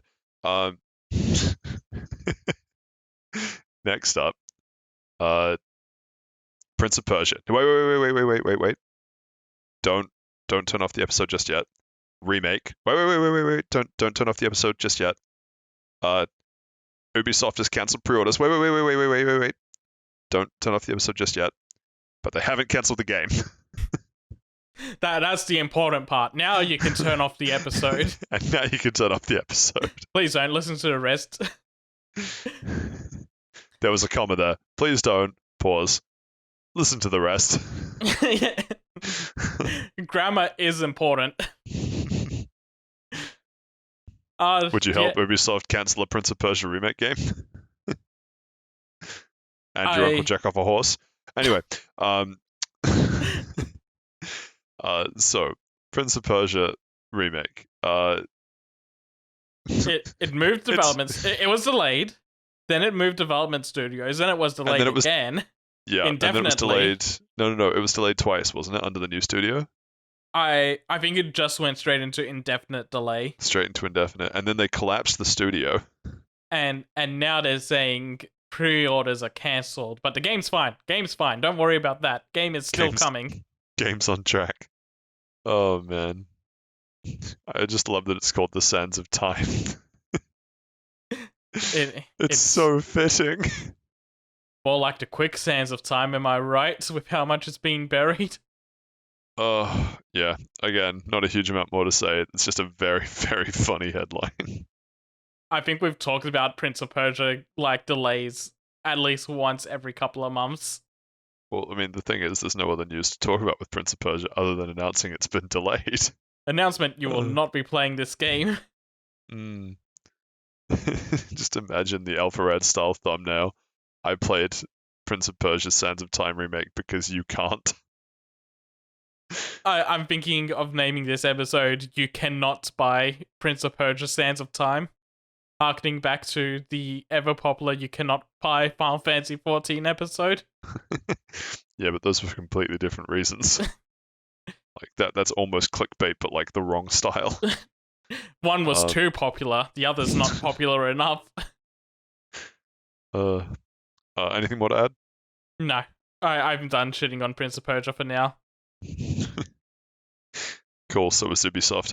For now. Next up on the list. So Netflix. They saw what Edge Runners did for Cyberpunk 2077, and they went, Gears of War. What's a current game we can do? Yeah. And then they went down the list of things that are not current. So they've announced a Gears of War live action feature film and an animated series. My issue with the live action film is that everyone in Gears of War is built like a fridge. Everyone wants Marcus Phoenix to be played by Dave Bautista. True, I am part of that fan club. It made around so much that Xavier Woods from the WWE stable, The New Day, him and his team, The New Day, were in Gears of War 5, like actually scanned in and had team-themed armor put into the game. He publicly came out and said, if Dave Bautista gets into the game, I want in on the live-action movie too to be his backup. That'd be sick. Yeah, my concern is that we're gonna run into a Halo style problem of the live action film just looks like a cosplay. Yeah, I could see that. It'll be 90 minutes of like, this is someone cosplaying as the character. This is not the movie. This is not a live action movie. But hey, maybe I'm wrong. Never been wrong yet. Don't check that. But again, I have no reason other than to hope that it's good, but I don't know. But video game adaptations rarely are. let's look at the banger of a live action that came out preceding this one, Resident Evil. So Or anyway, moving on. sure, let's move on. Don't look at Resident Evil. Stay away. Um, Next one we have so Seth, what is the most exciting thing in VR on the horizon for you? I'm not sure actually. I don't know all that much about VR Wrong. stuff on the It's horizon. it's Among Us, but the second most interesting VR thing on the horizon might just be Stranger Things VR, where you get to play as Vecna. I actually kind of like the twist of you're playing as Vecna. I think that's really interesting to put the game in his perspective, twisting the upside down at your whim. How do you feel about that actually? I'm just trying for some reason ever since I skimmed the headline of you're playing as Vecna, all I've thought about was my child carrier comment from Pokemon Unite. It's just like, oh, this only gets worse before it gets better. Gone from carrying children to burning them. um, my concern with this is, uh, I I think this game would be quite fun, but uh, one, if you ever hear running up that hill, uh, do you just become powerless? And two, uh, every ginger kid that you try and kill, do they just get plot armor and you can never kill them, or can you actually kill them in this game? I those are very broad and and at the same time specific questions. Are you saying you want to kill a specific ginger kid whose favorite song is "Running Up That Hill"? No, I'm saying I'm pretty sure we talked about this. I guess spoiler. Fuck, I've already spoiled it. Doesn't really matter. The bit that I did the bit that I so what fucking grinds my gears, to quote the great P. T. Griffin. Um, what grinds my gears the most is in particularly horror. That is the one that does it the worst. We see Vecna. So this is Stranger Things, later season of Stranger Things. We see Vecna kill quite a few people, and uh, in most of those cases, we see Vecna kill them rather quickly. We have a maybe a couple minutes at most, and up to a minute perhaps on the shorter end of things of invading their mind and then killing them in their like dream state. We see that with the nerdy kid with glasses and the cheerleader.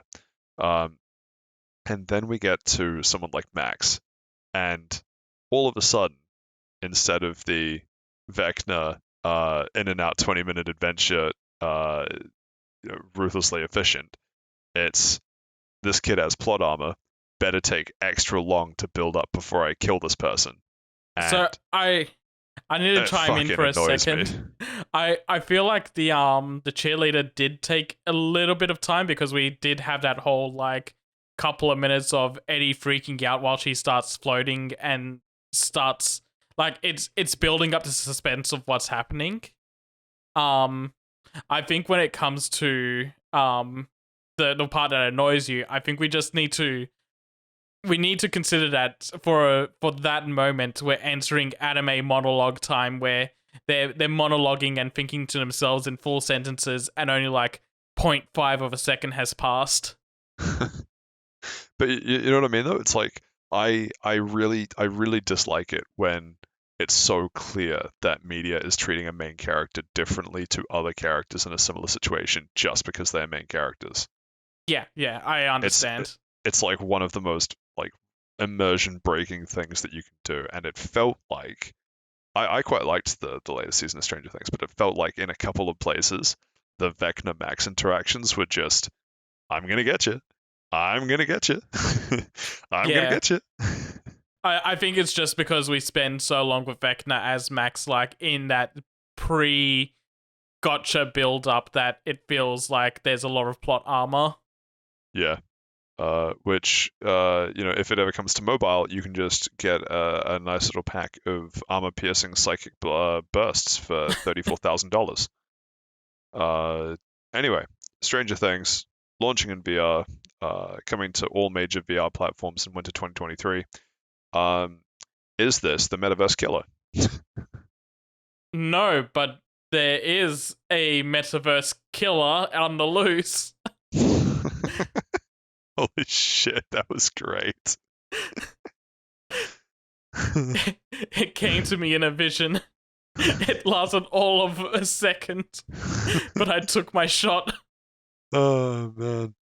Um, so did you? So hang on, I just to make sure. Like, are you talking about the next article Yes, I am. or? Yeah. Okay. Cool.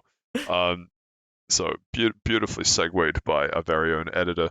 Um, uh, so the old adage, if you die in virtual reality, you die in real life, was finally made true. Because the inventor of VR, with all of his billions of dollars, um, decided that he really wanted a VR headset that would kill the user.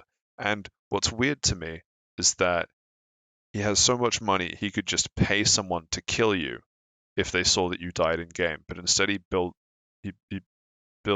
the headset with explosive charges in it. Yeah, they're going for the full like Sword Art Online experience. It seems like they're a massive Sword Art Online fan. And their wife is as well.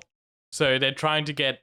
They're like, I still don't know if this is serious or a joke, but it's like it's gone into like they're taking it so seriously. It seems like they're for real. Um, I'm pretty sure it's real. yeah, no, I think the headset itself is real, but like the way the article is, not the blog Oh, post I is see. written, like the Yeah. way they're going further and further into detail. I don't know if it's real or parody, but it's like it's towing that line of kayfabe basically. Yeah. Um, My but favorite yeah, quote from the creator of the VR headset. Uh, well, I mean, he's also just kind of one of the fathers of VR in general as we know it. But one of my favorite quotes from him, it might be in this blog post, I'm not sure, is I have created half of Sword Art Online. I have the kill you if you die part down. We just need the really immersive virtual reality part left. yeah. My favorite part is they're talking about how in Sword Art Online it's all done through microwaves, and they've tried that, but they can't manage to do it without like tons of heavy machinery all around the user. I hate it when Sword Art Online isn't true to the source material. But no, there's some sweet moments interspliced in there, like talking about how much him and his wife really appreciate Sword Art Online, and like how much Japan bought into VR because it kind of took off at the same time Sword Art Online was taking off. Yeah, So yeah. it was a very big movement over there. So there's some fun information in there, but he's also kind of monologuing like a Sword Art Online villain. And then you realize that I actually he's got like a few different job titles now. He's on like a couple boards and a couple consultant or advisory roles, but he's also got something tied up in the military, I think, That's in probably where he VR, got the which explosives from.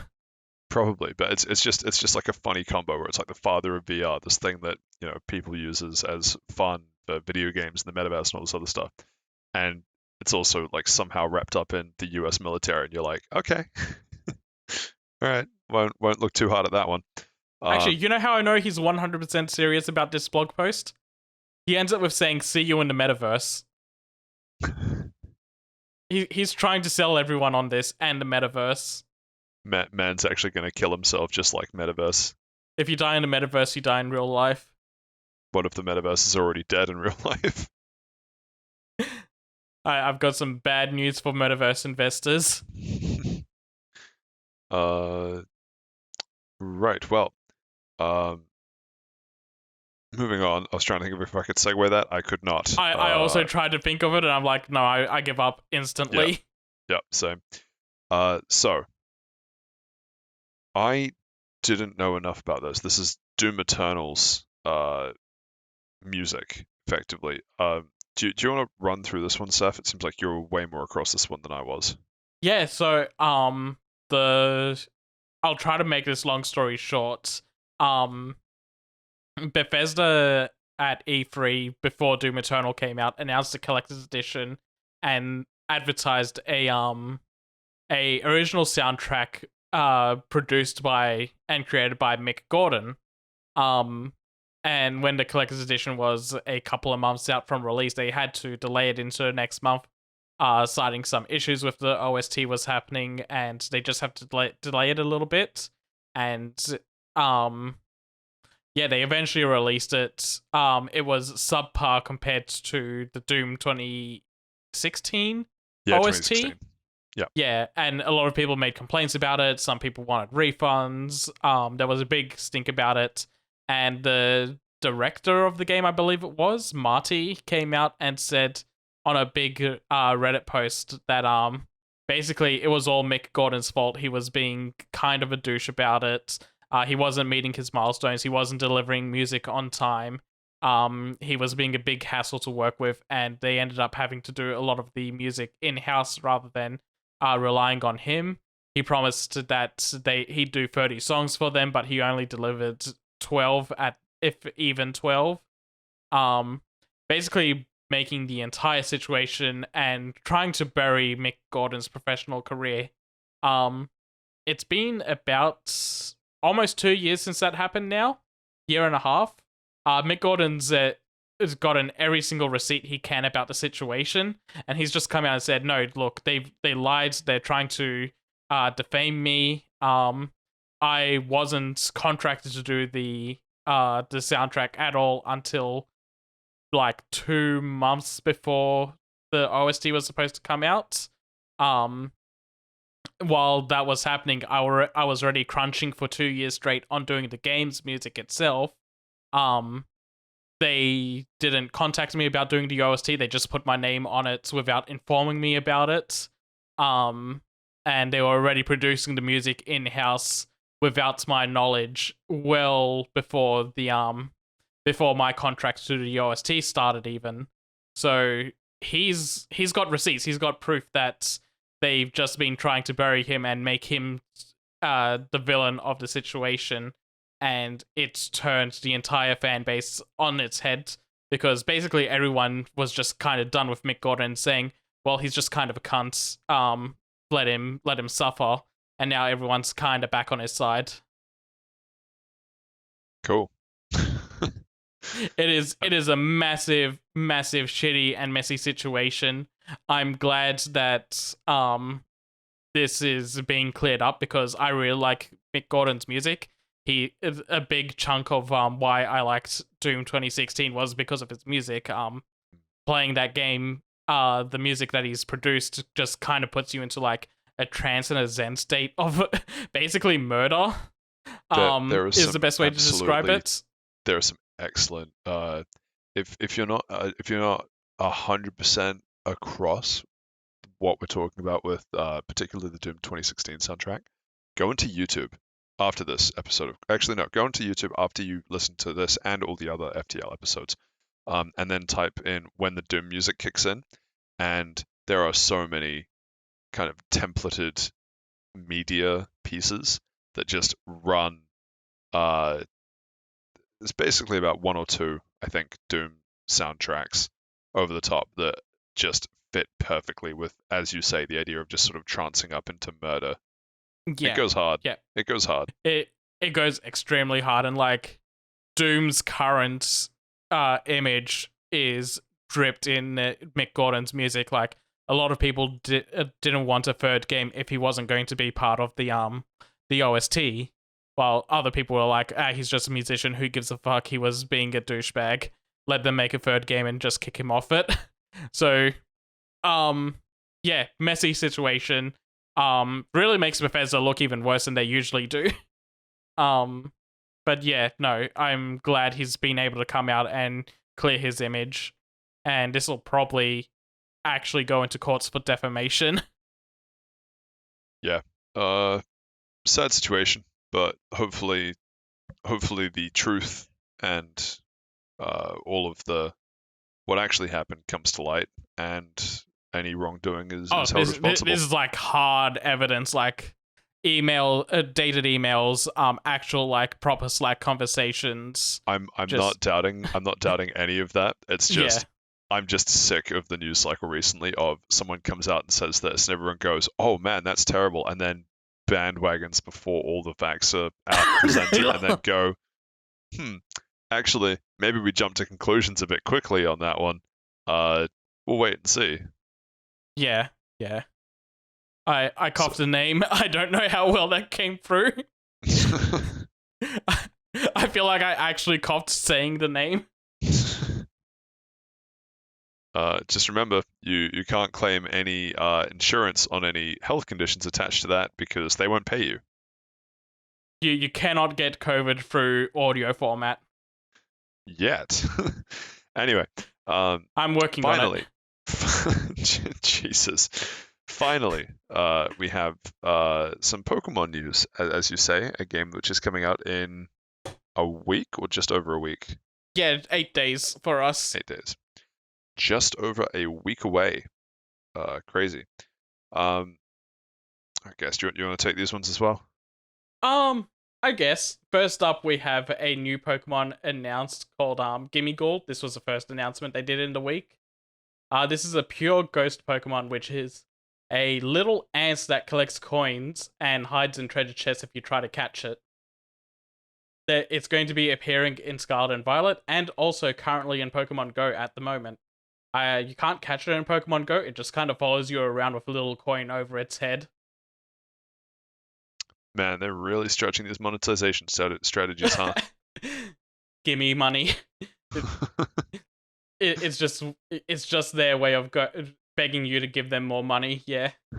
From what I understand, in Pokemon Scarlet and Violet, you can only catch it in the chest, while connecting the games together gives you a Gimme Goal by itself, like without the treasure chest in Pokemon Go. But there's no way to transfer it between the games, like to get the roaming form into Scarlet and Violet, which is kind of weird. It is weird, but it's also not surprising at all. Yeah, not surprising, just weird. And then onto the bigger one, they released a massive trailer for Scarlet and Violet's this morning? No, a couple of days ago. It was backed by an Ed Sheeran song. Which featured voice acting. So therefore, Pokemon, what are you doing?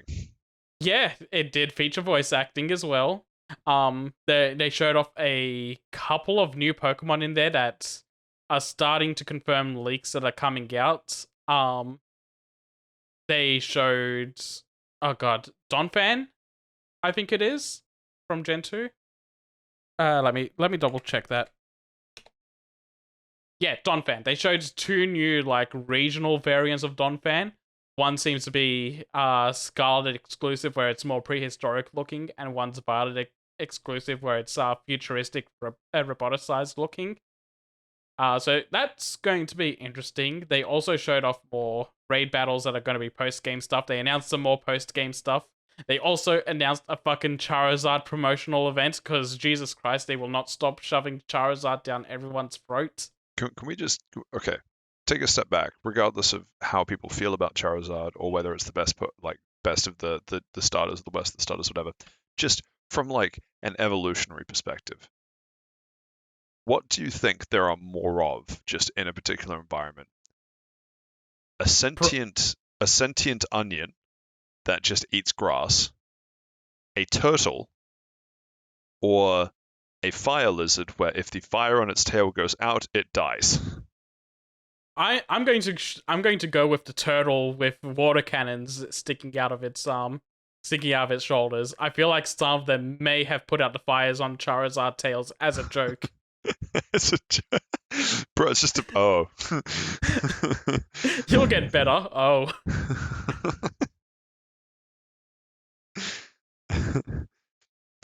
Hey, Venusaur, I'm gonna need you to absorb the water out of that. Oh, oh no. Oh no, it was set on fire beforehand. But what's even worse is that this promo Charizard is changing its typing to Dragon type because of the way the new Terrasterize gimmick works. So they're just trying to get Charizard to be a dragon again for the new generation. They do this every generation. How many times do we have to teach you this lesson, old man? uh, But no, this was a really good trailer. It makes the game look a lot of fun again.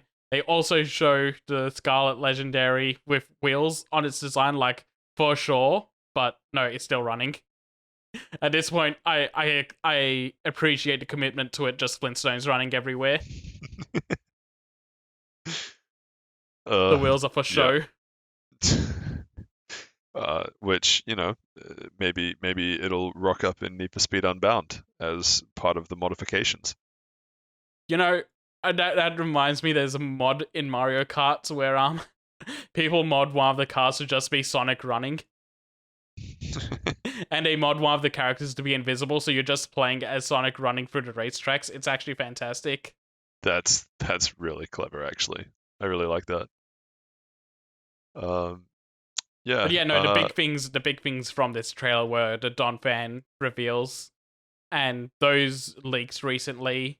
So it's confirming some leaks. If you don't want to get spoiled on the game, avoid them at all cost, like I have been.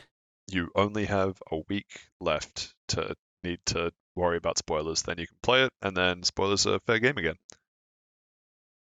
Do you have anything more to add? God, fuck Charizard. Like, please, please, ramp up any other Pokemon. Do you think Leon gets first dibs on every Charizard caught in Paldea?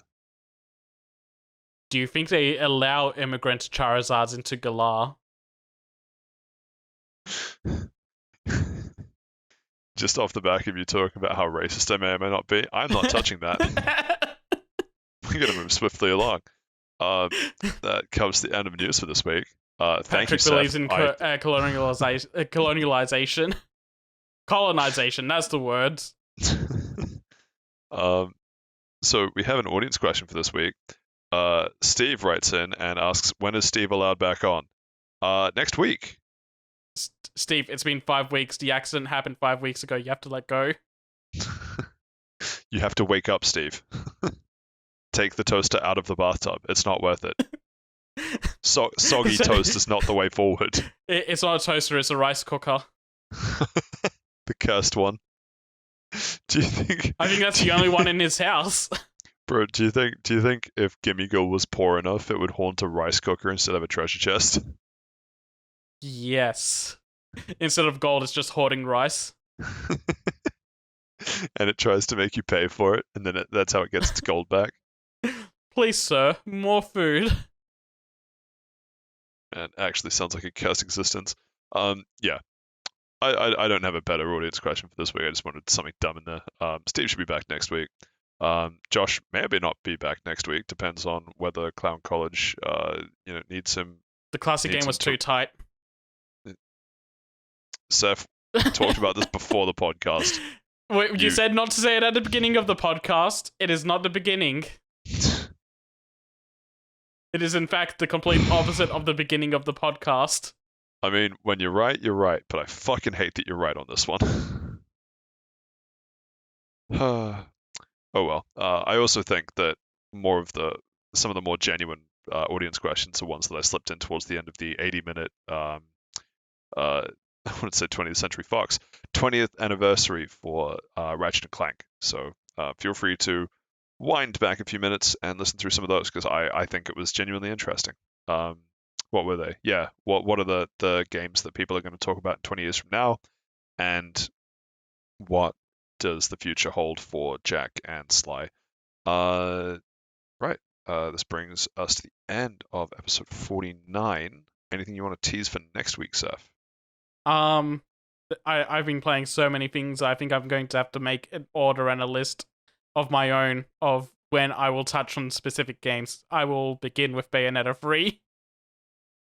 I finished that like 2 weeks ago. I've been itching to talk about it, and it's just not been a good format to talk about it since the guest episode.